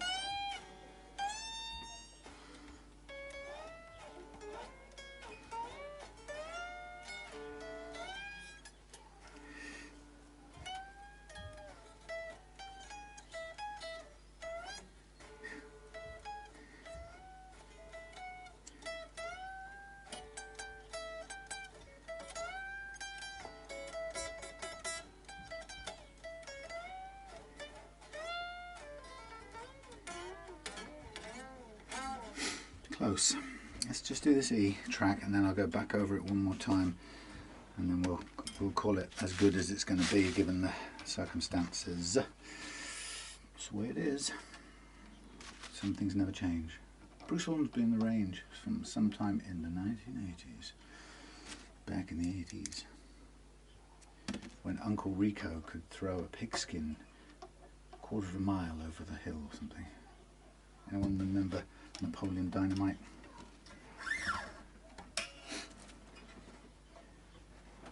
Stupid, decrepit piece of crap. A time machine. It doesn't work.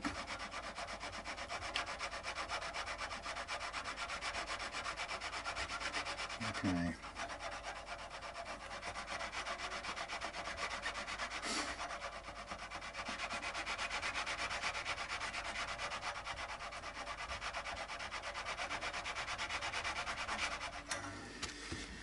Yep, same 4 frets, 5 maybe, cluster, just totally out of the range altogether, not even being touched.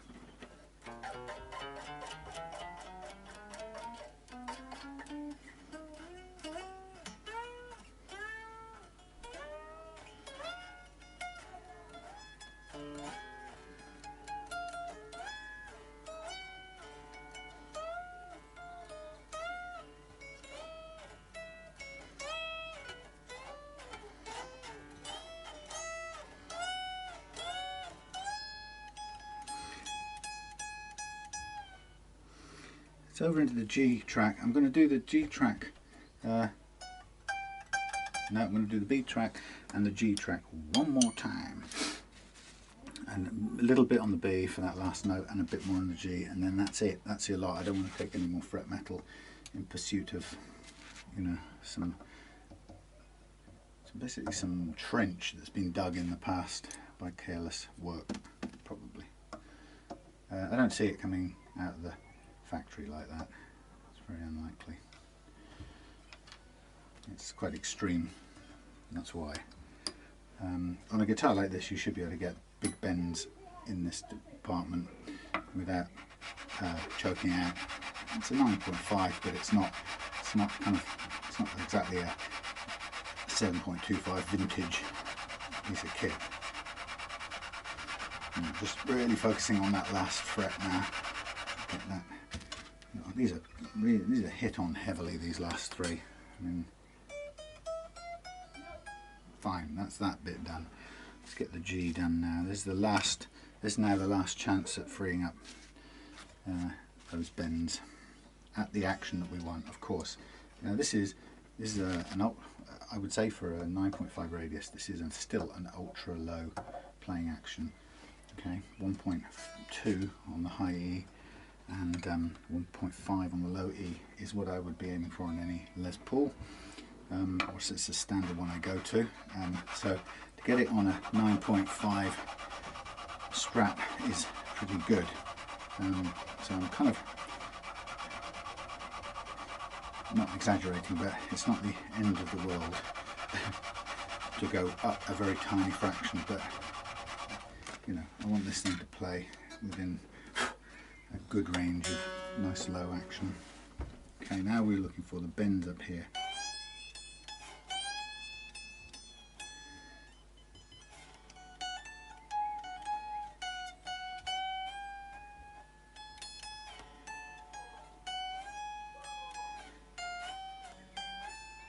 See, I'm in the trench right here.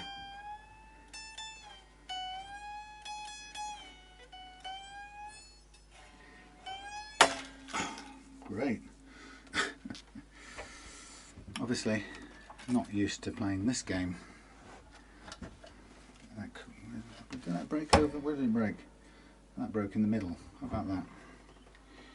Thanks. Right. Well, listen, I actually can't do any more, so I'm going to stop the leveling at that point. What we can do is just back off a very tiny fraction on the action. And that sounds like a rap, but it ain't. It's just quaint.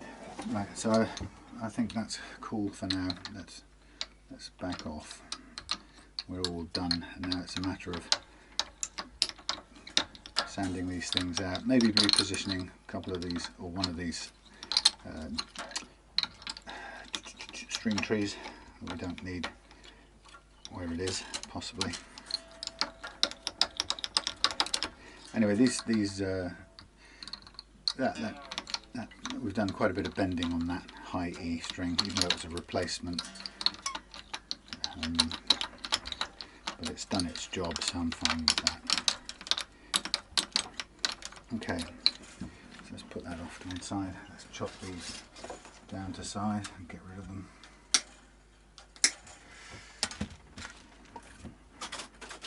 Throw some of them on the floor, which is great.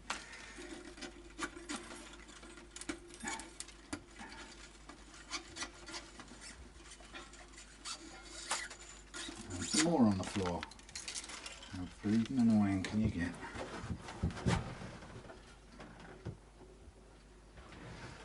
Kind of difficult to pick up bits of string when they're on the floor.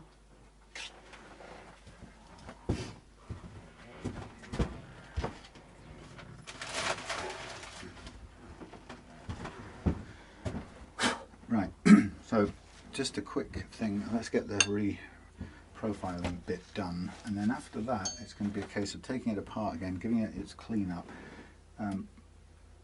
possibly just scraping that a little bit more, and maybe painting it in red. I'm going to have a look at the colours I've got in nitro red, because it's okay in brown, but it could be red. I've got cherry red, and I've got a sort of fire engine red type of thing. It's Fiesta red probably.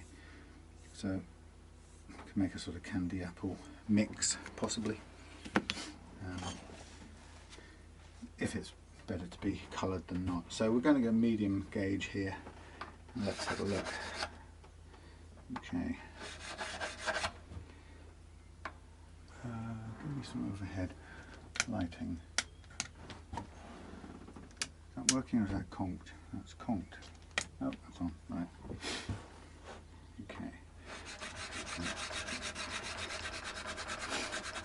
So I'm just trying to reshape the fret where we've flattened it. Get it now back into a nice D shape,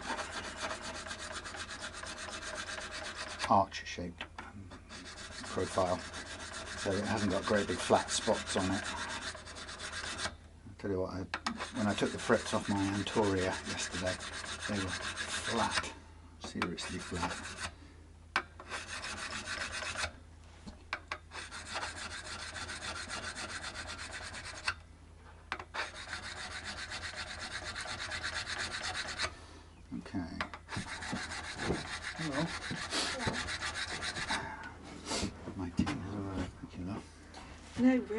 No room at the end for tea. Over here somewhere. Right, well I've as much fret levelling as I can do on this, and there's a cluster of frets here that are so low that you can't even touch them. Really flat, even when I've taken loads off here and here, I still can't reach those. They haven't even touched the top of them. So and it's not like the neck goes like that or anything, but so they've either been. Don't need refretting. Well, no, this will actually play with a tiny raise of the action. It plays great. It's just I'm trying to get the big bends out of it without them choking. And it's when you're in a ditch and you're bending upwards, the ditch cancels out any clearance, and you end up hitting against these. Actually, hit against the relative next ones, and then eventually you end up hitting against the first high one relative to the ditch. So it feels to me like somebody's maybe got a chip or something in a few of these, and then they've worked them all out in one spot, and you've got effectively in the surface you've got a trench in the frets, and you can't do anything till you can't do anything until you get down to the same overall level. But actually, by the time you get there, by taking all the fret metal away, you might as well just refret it. Anyway, I'll get there, and then I'll stop and then I'll go to the shop. All right. Did you capture the drama? No. Next door. No, hang on a second. Camera's off. On. I don't understand this machine. Anyway, that was nothing. No, I didn't hear it. Right. Keep recording. Right. I've just cleaned off the dust. Now ready to. We'll polish out and then. What? The roses. But the jasmine is struggling in there. So I'm going to just. That's right. I'll see you later. Yeah, I'm just going to mask this neck off, ready for clean up, polish up, I should say. But I think I'll probably take all these bits off and just do a couple more. Make a decision about whether to paint or stain or whatever over this thing.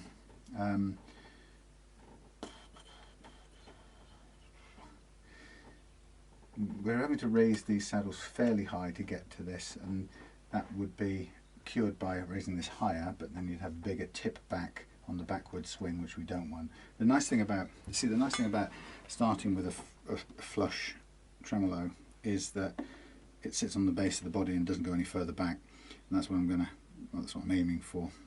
Which, to do that though, means we either need to stand the saddles up, but they're not too high, but they have to stand up, or we sink the neck a bit further, which we can probably do with a bit more careful sanding of the, you know, flat sanding of the heel area and the slightly rugged, you know, uneven, yeah, heel and pocket. So there's a little bit of gain, you know, 1/2 mil or so to gain there, and then equally we can put a little bit. I want to put a little bit of a buffer on the back of this thing, so it just sits. I know that I need just to sit it flat. It's currently sitting tilting just a tiny bit back because this is proud. So I can do a couple of things. Take this down a bit, put a little buffer under there, maybe sand that a little bit flatter. So there's a little bit more fiddling to do to get it exactly right. But it's a case of taking it right back to the basics again. And I'll do that sort of fiddly stuff off camera, so I can zone out. See, I've got only 3 springs in here and it works perfectly well, and we don't need all 5 catching the burrs on the edge of the box and whatnot, the chamber. What I'm trying to also do is not have too many, don't want to take these in and out too many more times, so I want this to be the last time I pull these out. On my account anyway. And so what I'll do is get this out. See, I need to put on some new sandpaper on my block, which is the next thing. I was going to have a look for new ones of these, but right now I don't think I know where I would find them, even if I wanted new ones. So that's out of the way, that's safely out of the way.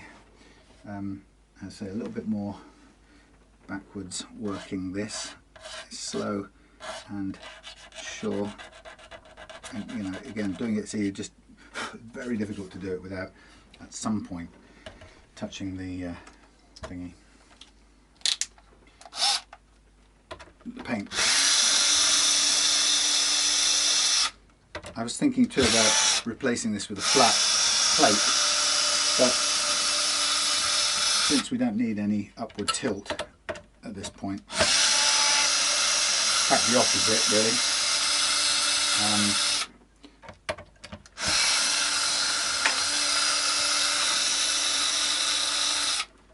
so I was thinking about replacing it, but then why? You know, it's cosmetic. There's nothing fundamentally wrong with it that needs changing. So I'm just going to hang this up out of the way for the time being. I think, let's say, I will get myself a replacement for this block, get some new paper on it so I can do a little bit more sanding. This has to be, we put a little bit of tape on here and there to protect it, but very quickly you get down to the same level as the tape, which is still a bit above where we want to be, so like that, and then kind of work it down. It's quite efficient, a little bit slow and fiddly. You just got to be very careful that it doesn't run off at that point and scab the paintwork. Now, as to whether it's flat or not, that really is a sort of eyeball process. You just have to, have to gauge it and hope you're getting it flat. But we sort of get there eventually. Right, I'm going to do that. The next thing I'll do, well, there's quite a few things, but I'll come back. See you in a bit. I don't understand this camera. It's confusing me. Anyway, look, here we are. Let's get on with this. We're pretty much good to go at this point in time.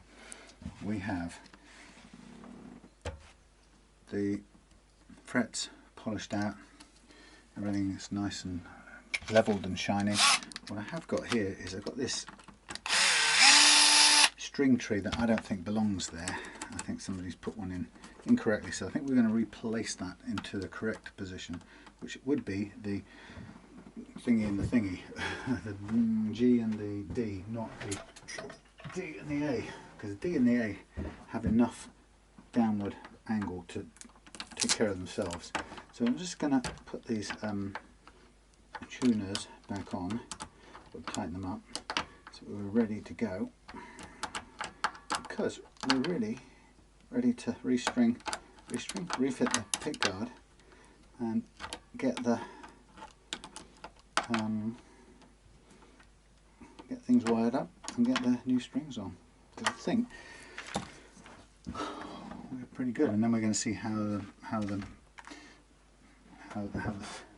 lost my words, how the tremolo works, how it works out. So we don't have a massive amount to sort out here.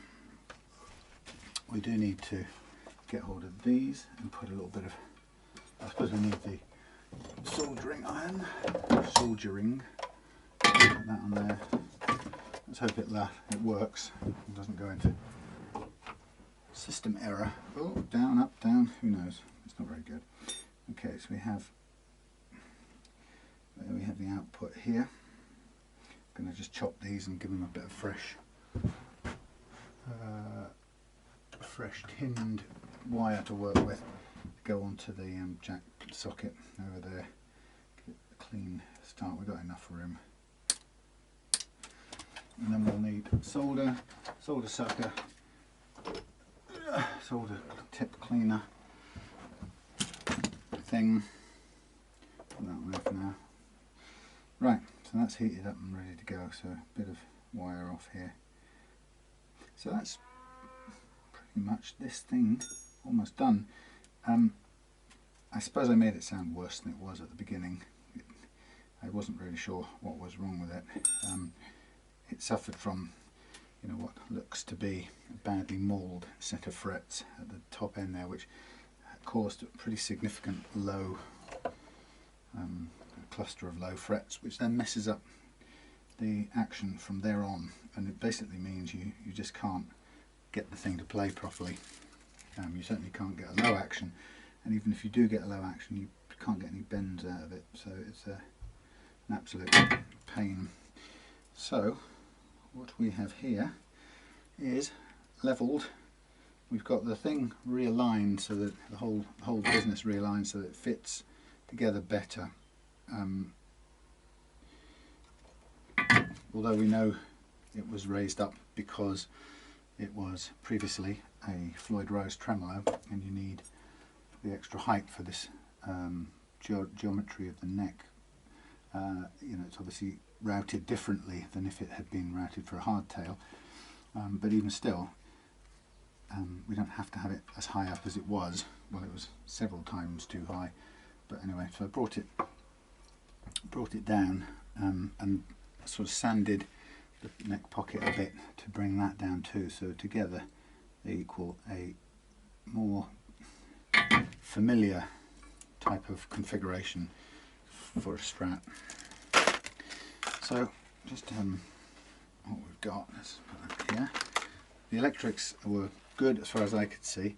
We have to get these through into the jack socket department here, and the earth back on. I thought I'd just carry on with this while I was at it. And thrilled myself to death with a trip to the shops. Yay. I was panicking because Sid wasn't on the bed with me. And he was sitting by the door. There's a gap not wide enough for his whiskers to go through. Yeah. So he was just sitting there instead of going around the front. Oh. But he was asleep under the blanket upstairs, you know, and he tries to disappear under it. And, Bless the boy. Cold. Yeah, it's not summery, is it? No. Still. Apparently it's going to be nice next weekend though. Really? Yeah. Great. Morning. What have we done to deserve that? Global warming, probably. Mm. Hello. I know what you mean. I fed them, by the way. Those that were around. Now this is not sticking very well because this is not transferring heat to the overall lump of original solder. Blimey.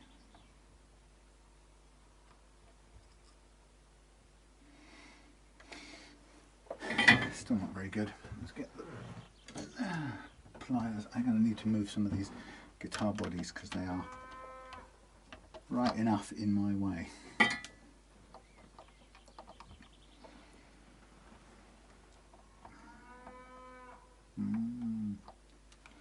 Yeah, this has got the right heat, but it's just too small a tip to transfer the heat enough to do what I want. Come on.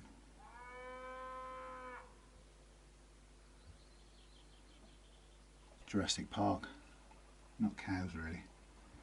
Tyrannosauruses. Mating season. Right, I think that will do. That's that on there. And then get these two through here. And then we'll just de-solder the old jack socket. We'll remove the old solder. So it's not bad, that red. I can live with that. Let's put a couple of Richie, put a couple of pickguard screws in here. We've got some ultra long ones, but where do they come from? I think they were probably the back, or were they? Let's have a look. Relatively long ones versus not so long ones. Standard. So we've got 1, 2, 3, 4, 5, 6 long ones. I think they'll be the back. Are they actually longer? No, they're not. They're all about the same. I'm just seeing things. Let's put a couple in. Maybe I'm just going to try and see how different they actually are. Some of them, a couple of them will be to do with the string trees, which I'm going to fling out the way, and that one's still got its string tree one attached. String tree one, that's the string tree, right? So they're all about the same. Some of them, that's a flat-headed one, so that's a string tree one. That's a flat-headed, different colour, string tree one, unused. So here we are, standard pick guard screws, good. Right, let's get 1 or 2 in place.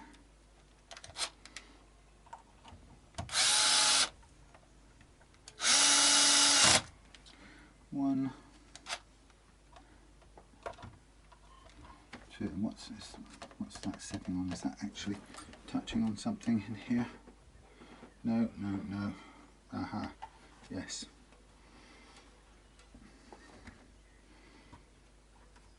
Get in there. Sitting on the rubber. No, it's not. That's better. I thought it was sitting on something, but it ain't. Okay, well, as you can see, whilst making this play, I tried not to do any cosmetic stuff to it because I don't want it to look different than it did. Also, this is a guitar with a lot of character, so I don't want to run the risk of cleaning it and having things like the stickers drop off or peel off or anything that changes how it looks. So it's not about refreshing this and making it look spry, it's about, in this case, making it play, and that's the primary thing. Right down to these pots, you know, I'm not going to clean them up. On some guitars I would, but it's like, this is a special old guitar that has its own mojo, and I'm not going to wipe it off in some sort of attempt to make it look newer or fresher than it is. All the focus has been is on the playability.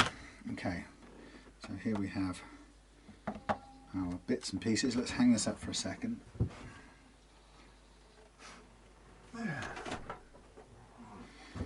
Let's get this. I don't know how well you can see.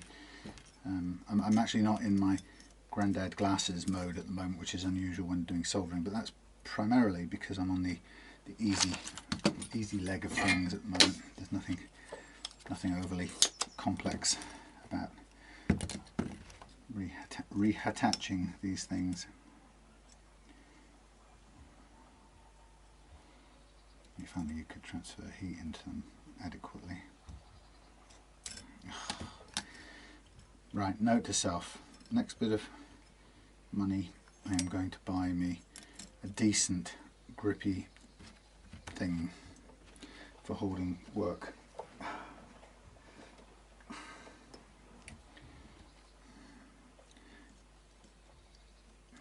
Because there is not enough,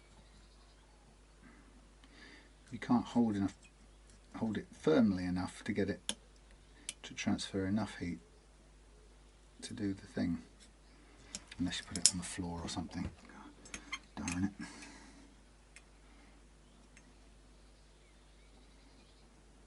I hate these, I really do, when you can't get enough heat into them. Thank you.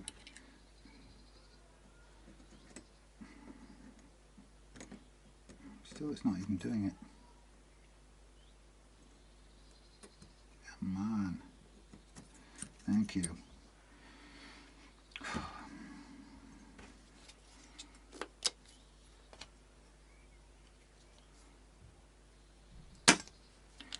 Thank you. This one should just fall out. With a bit of luck. Yay, there you come. Right, we are clear.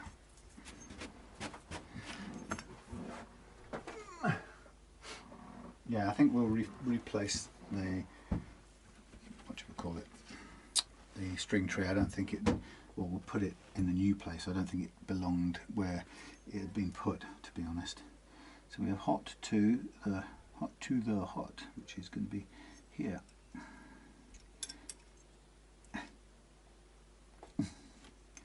And then we're going to go, yep, just double check it. I often get this bit ridiculously wrong, and you can only get it 50% wrong. And if you get it 50% wrong, nothing works. So, hot, live to the tip lug, man.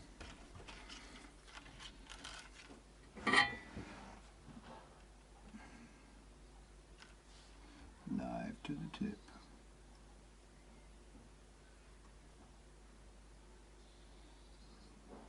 Live to the tip. Heat it all in. Heat it all in.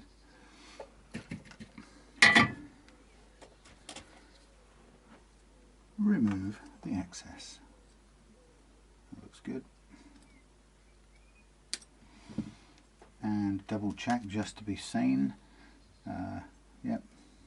Earth to the centre a bit. Do that there.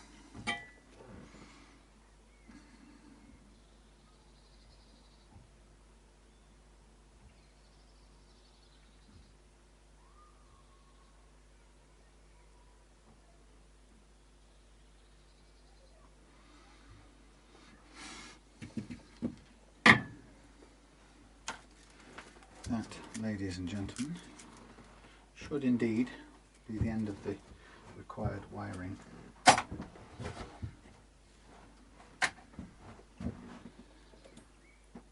And did we have very long, I think we might have had quite long screws on this thing, if I recall. There you go. Need to get out of the way. Thank you. That's interesting. What's getting in the way? Is that because I made it wider? I thought I'd pushed it in a bit, if anything. Weird stuff. Right. This one, they're all the same. They're all the same. They're all the same.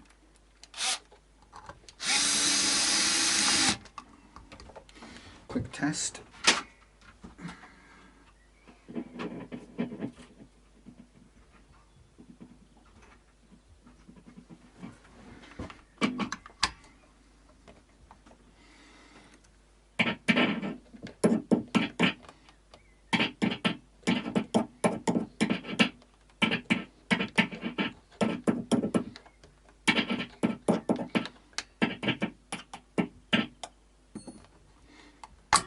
Jolly good. As expected. Right, now the fun part, really. I'm going to leave the back plate off first, because the first thing I want to do is put some oil on the fingerboard. But I'm leaving the back plate off because I want to use the back plate as a way of tuning, fine-tuning the thing, the tremolo strength, so that we have it with the strings on, we have it at the right tension so that it doesn't move on its own, or when you bend strings it needs to be strong enough to hold that in place. But we also want it so that it will bend down, I press forward without massive kind of, you don't need a massive force to do it, that's not ideal. Okay, let's turn this soldering iron off. Let's get our new set of strings out. This is a big moment. This is the resorted guitar. Now we're listening all the time in this. We're listening for the kind of curious and annoying buzzes and rattles and shakes. So I know that already I've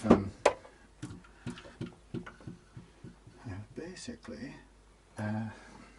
you know, we've adjusted the truss rod, and so if that was loose before, causing some rattles and so on, then well, at least we've tightened that up a little bit to take some of the curve out. So there shouldn't be something loose rattling in there, but again, keep an ear and an eye out for it. It's one of those things, and I play it a bit just to make absolutely sure, because you can't be instantly 100% sure, and sometimes these annoying little vibrations that can drive you completely mad sometimes only come out after a while, or in certain situations, and maybe, you know, as somebody who doesn't know this guitar or doesn't play it every day, it could be, it's all too easy to miss them, which can be pretty infuriating for an owner who's, you know, paid to have it set up and those investigated. But it's not, like I say, without living with it, it's not automatically easy to know, especially when it's, you know, when you hand over the guitar, it's just described a sort of strange rattling that the previous luthier has fixed with these extra hugely clamped down string trees. Oh, okay, so we'll go and try and figure out what that is as we get to it. But you know, the sort of the proceedings, or the procedure that I really follow is just take it back to basics, put it back together again, and you know, strip it all down, and then basically come back and say, is there anything wrong with this now? Because by rights there shouldn't be, given, you know, given all the given everything I've done, you know, in stripping it back to the basics, making sure the bridge works well for the neck alignment and so on. So we'll see if there's something still left rattling that needs fixing, but I bet there won't be. Don't know why exactly, but I bet there won't be. Now I took a tiny bit, I did a tiny bit of sanding down. We've got a problem now. We have a problem, Houston. Shit, what are we going to do about that? This nut doesn't take these strings. Damn, that is not good. What am I going to do? It literally is not designed for these strings. These are 48s. This nut will not do it. That is odd. Crap, and I've glued it in now. So they obviously weren't 48s that came off this. Shite. Oh, that's not good news.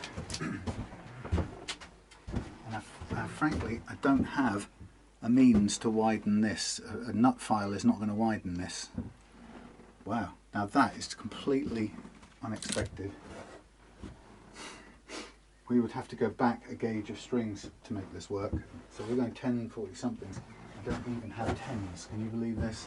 I bought 10 48s especially. Let's just try something while we're at it, because this 48, sorry, this top, this one works up there. It's the 48 you can't live with. You could just about do that one. Who would have thought that? Seriously now. Nope. That's going to start cutting. All these bass strings are going to wedge this thing up horribly. Right, we're going to have to go to a set of 10s, I'm afraid. No, which I haven't actually got. I didn't have stored. 942s, I'm not sure of them.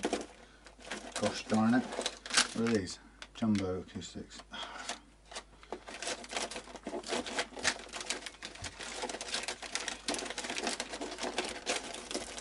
No, 11s, no. That's it. We are, I think I've looked at these 11s already. Okay, with stuff for 11s. 10s, I mean, but we don't have them. That's that. Uh-oh. So, okay, who would have thought that a roller nut couldn't work with 10s? Ah, shit. 42s, I've got no 10s, there are no regular 10s anywhere. What are these? These are running massively heavy. Two sticks.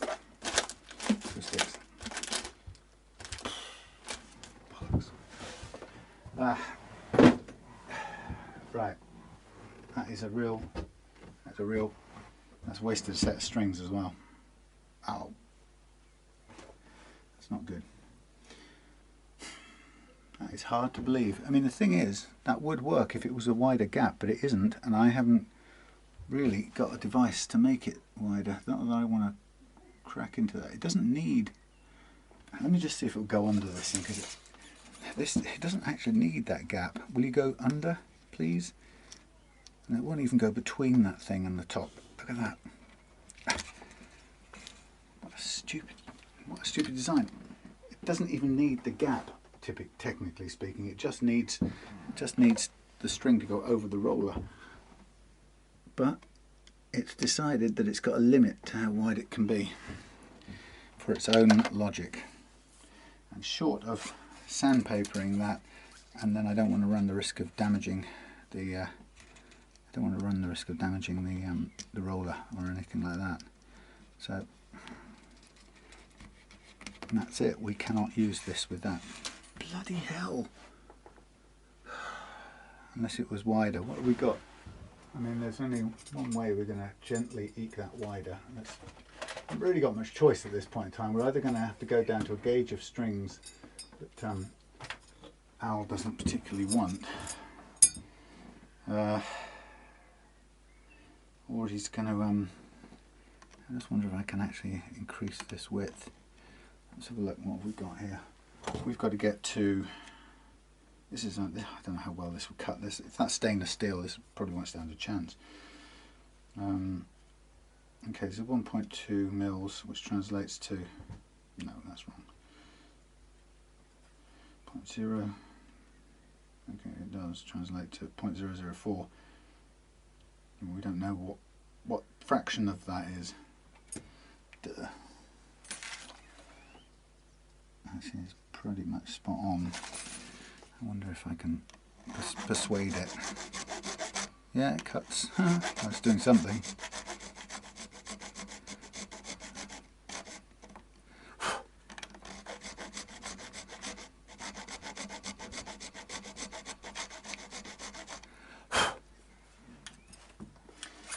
Sorry, but I'm not prepared to be defeating? Yeah, you know what I mean. Defeated at this point in the game. Gosh darn it. Now, I really don't want to do any damage to the roller, obviously. So I have to, sorry about the light here, ladies and gentlemen. I'm going to have to just see if I can figure out how to avoid that.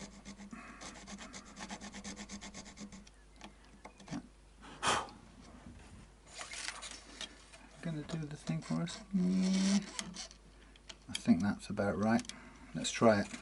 Let's see if it has any. Now, if this is gripping, then we're back in square one. We might as well not have a roller, which is thoroughly stupid. I cannot believe it doesn't take a heavier gauge string. You'd have to buy a separate nut, even if they made such a thing. What? Hard to believe. Okay. Seems to work. Fingers crossed. Sorry about that. not something I like to do, is to destructively adjust something, but I'm going to do it because I'm not going to have this thing defeat us at this point. Now I have to find a matching, as close as I can get to a matching width here. That's too wide to cut. Like that, something like that. Let's just do a check again. Oh wait, we should be able to get roughly a reading on it. Maybe we should go in mils. Will that give us a closer? 0.8 mils. Mules.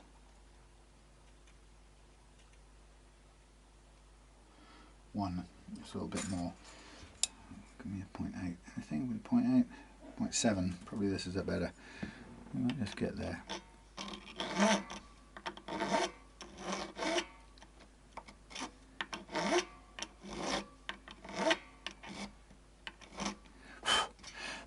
See, the really dodgy thing about doing this is to get it to do that without damaging the what's it? The roller is really what we don't want to do. What did we say? 0.8. Where's it gone? 10. Not that one. 0.7.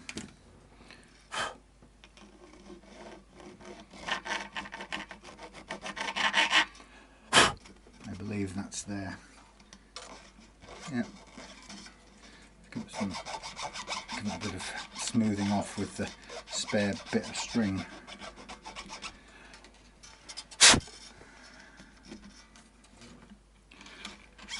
Silly thing, really.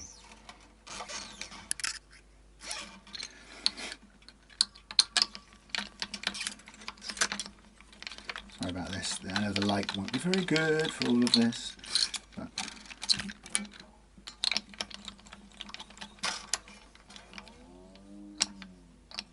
feels good. I can feel the sort of linear, smooth movement. So that's really all I care about now.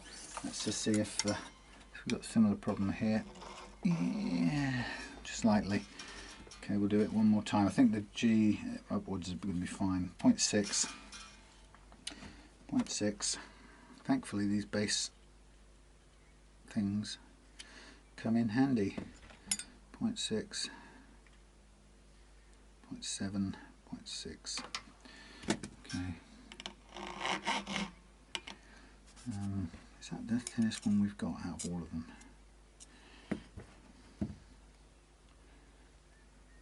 No, maybe. Bowls.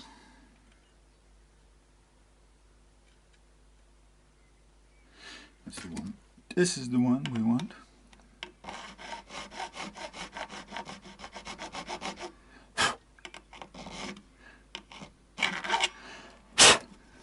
There we go.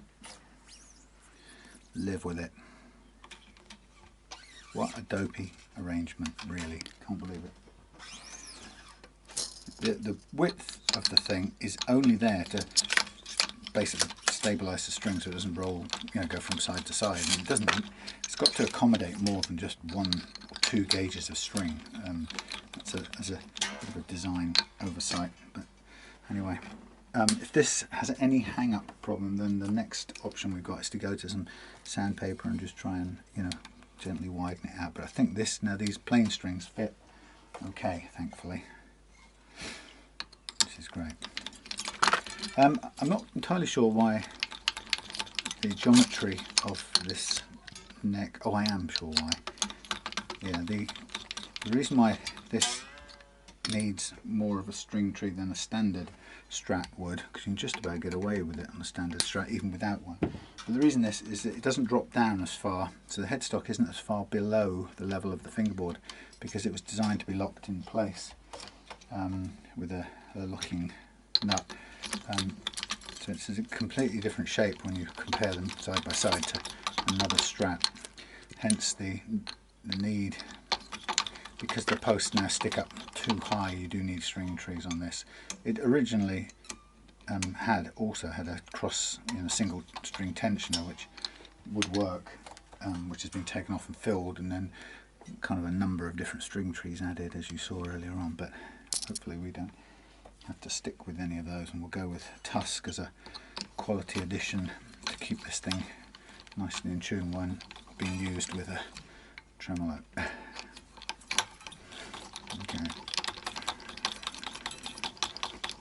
More than I'd usually put on the final one, but I don't know why I did that. But anyway, right, I'll get rid of this lighting in a minute. Okay, thank you, micro thing. I'll pick up the other one in a second. Now, just before we go anywhere else, the angle of this has to be what we're concerned with. So let us. Have I got? Am I looking through? I'm looking through the ultra big glasses. Okay, so we need to make sure that the angle of the string going over the thingy here comes out. Yeah, that's a good few degrees. That's a good few degrees. This barely is. So it's these two that need the string tree, nothing else. String trees. So I'm going to change the game here. I'm going to have to make another one, which is okay. We'll do it. That's the long one. Which probably don't need it. Certainly don't need it just for now. We'll put it on here, and we'll kind of start by locating where it should go. The best way to do it is like this, and I think it should go right there. Then it wants to go off sideways. A little press, a little hole, and then we need a little drill. Go with the drill. Right.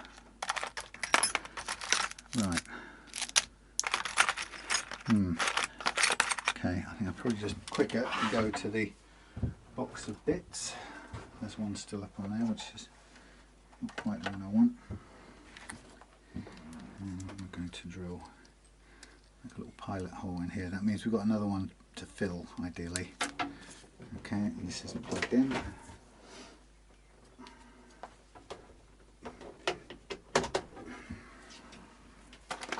Thank you.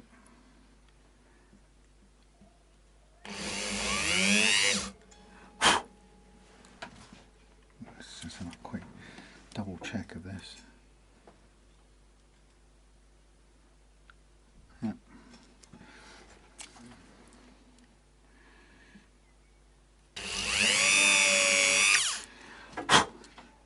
Very steady hand needed when drilling into things like guitar headstocks, because it doesn't take you too much to find yourself whizzing right through to the other side. Actually, I probably need the longer one now. Yeah, you could be through to the other side before you know what's happened, which is obviously a slip of the hand and you're away. So careful. Okay, so this doesn't really need a huge amount of extra angle, but that should be enough there. Okay, let's put that back in its place. I think. Change specs. Sorry how boring this must be. Right, maybe not. So we have new strings on. We've got the tremolo. We've got big gauge strings going through a nut that was never meant to take them. I'll take the first bit of slack out. Now this, because of the slightly bigger, now I know that these have got to be bigger strings, bigger gauge. I can expect these to put more load on the neck.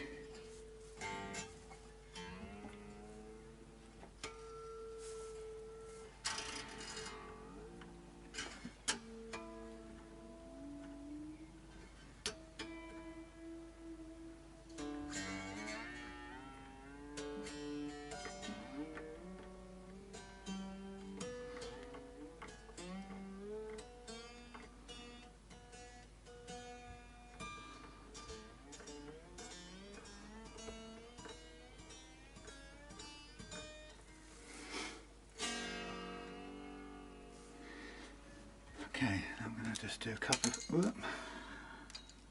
things. Just going to send that, put a bit more grip in that.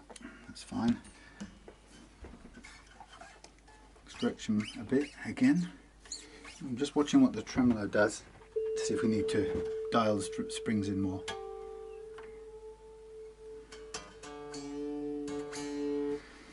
So it's coming forward a little bit.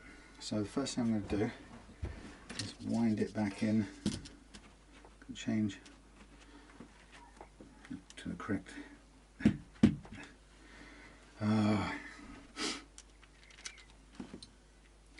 Correct screwdriver head.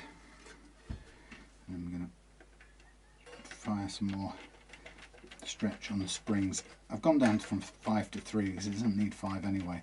And all that 5 did was cause the strings to rub against the pocket. Now we are currently sitting on the, I've got a little plastic, well you saw the little plastic insert in there.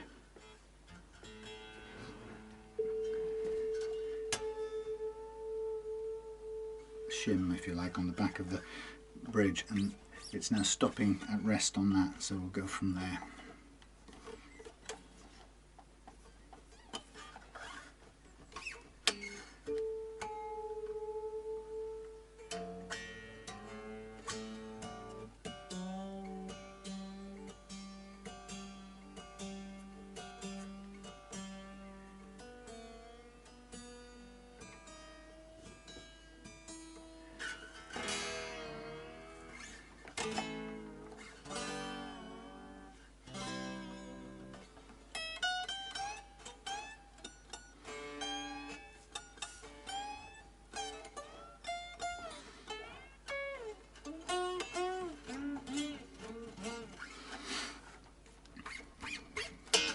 Get the stretch out of here. And I'll double check the action now because it's probably changed a little bit with the different gauge strings on as well.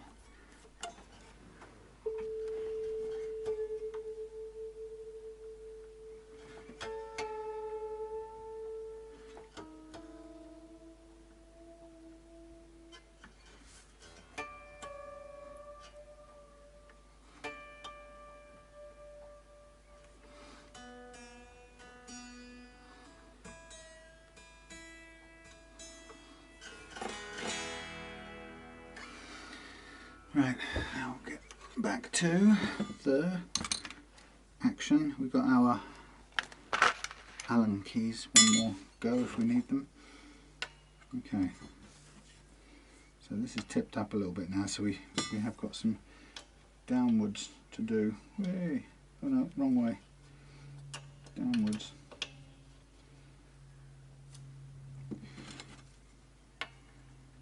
Okay. Do these one by one.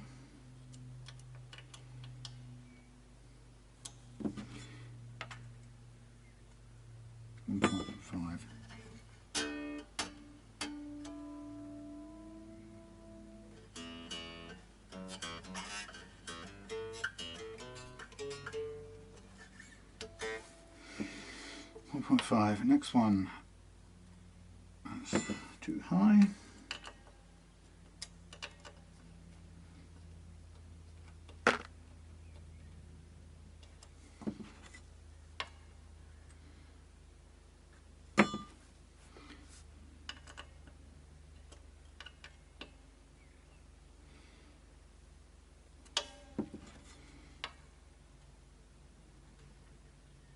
Okay.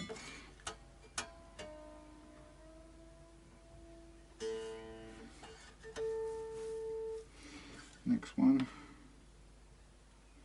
a little bit up, or a little bit down I should say.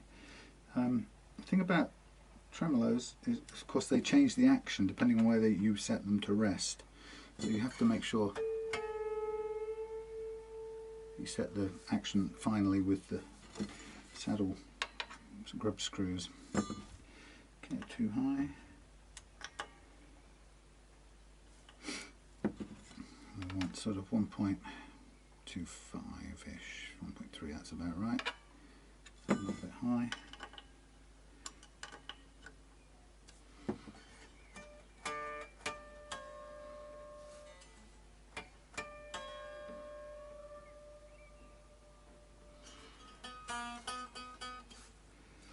Okay, something's now. Okay, something's.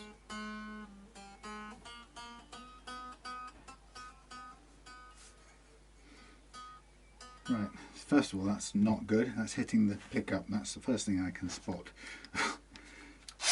God, these things can send to fire.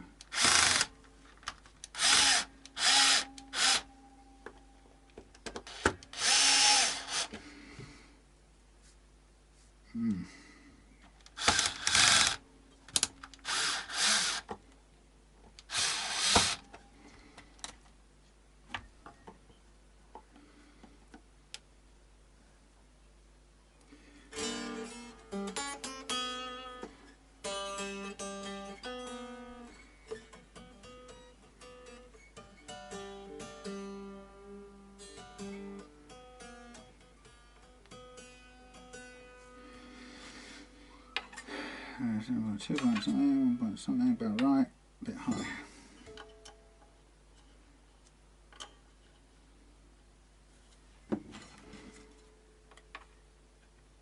Okay.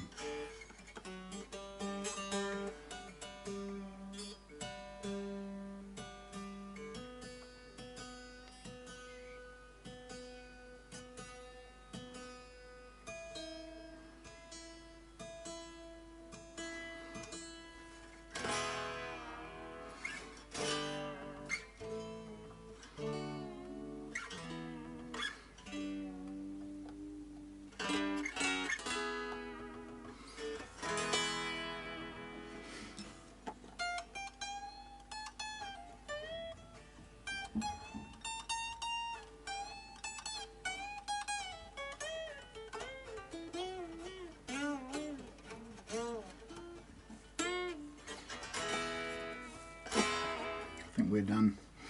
I think we are pretty much done. I like the amount, the small amount it takes to press down.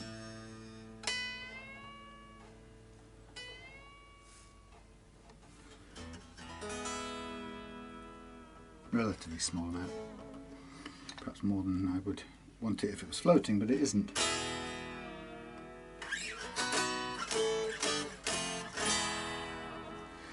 Okay, so just for now, I'm just going to pull that out. I'm going to call that quits with those 3 springs. I'm going to put this plate back on with its 6 screws, and we're going to take it in the doors, and we're going to play it some, and we're going to call it done nearly.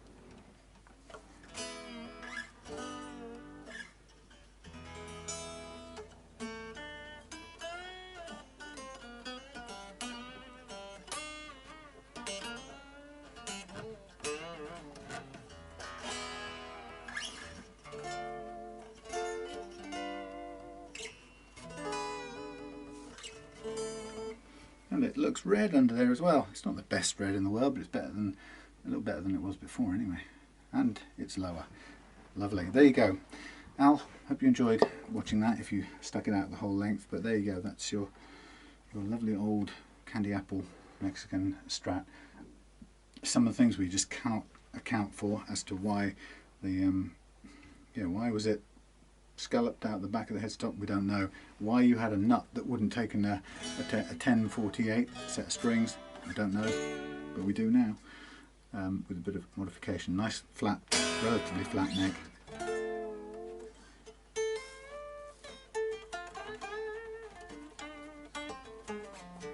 Oh yeah, we'll do one final thing just to be sure. I'll do the intonation. I'm glad I've got that done. I didn't really expect to finish off today, but I had the opportunity to do it. Had the opportunity, the motive.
Okay, that's showing up as a little bit sharp, both those top two, so I'm just going to pull them back a fraction. I can figure out where that correct thing has gone.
You designed that with the off in the middle fools.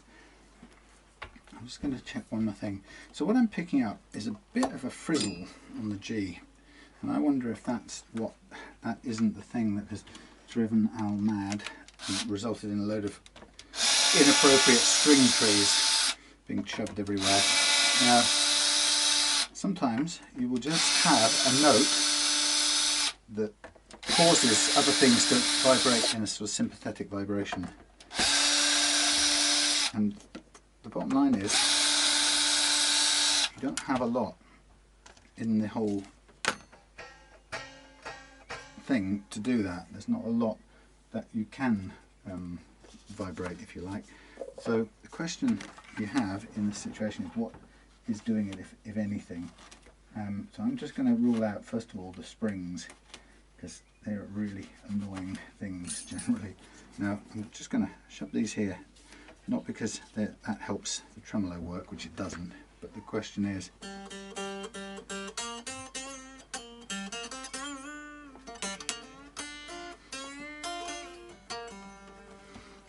once you've got rid of that, or once you've tidied up the buzz,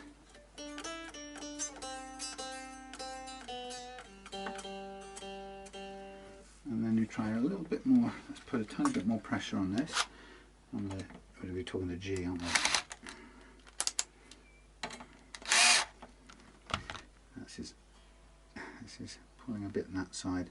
Why is that one further down? I don't know. It's doing its job. That's out of tune, obviously.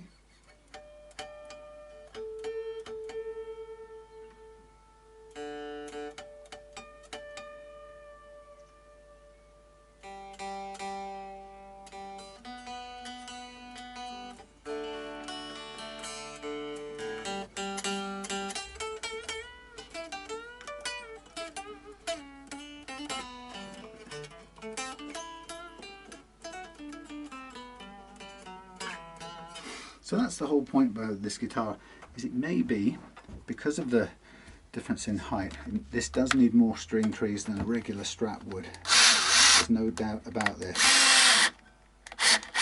So this G and this D are being pulled down. We wouldn't normally have to worry about those, usually on a regular Strat.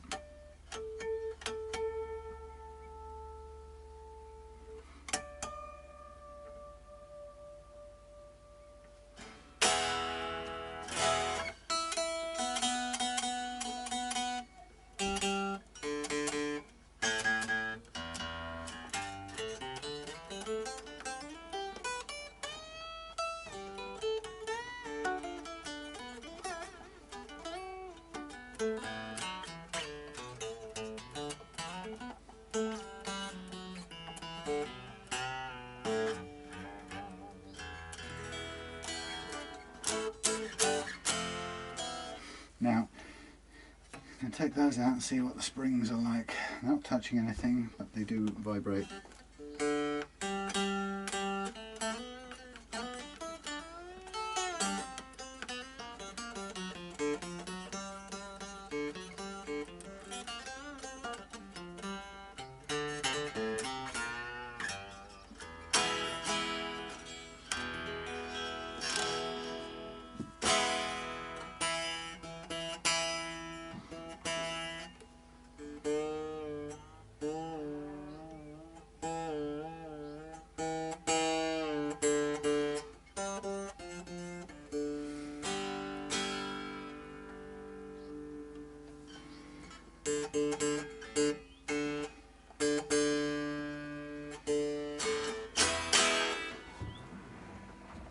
One more tune and we'll take it in.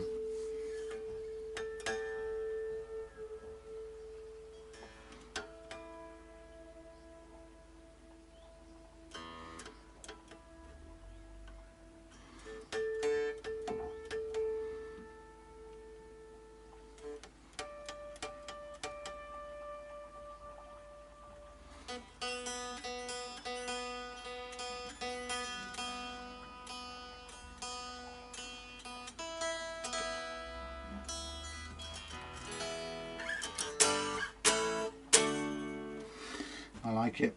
I think I'm happy. You can hear the springs clanking there.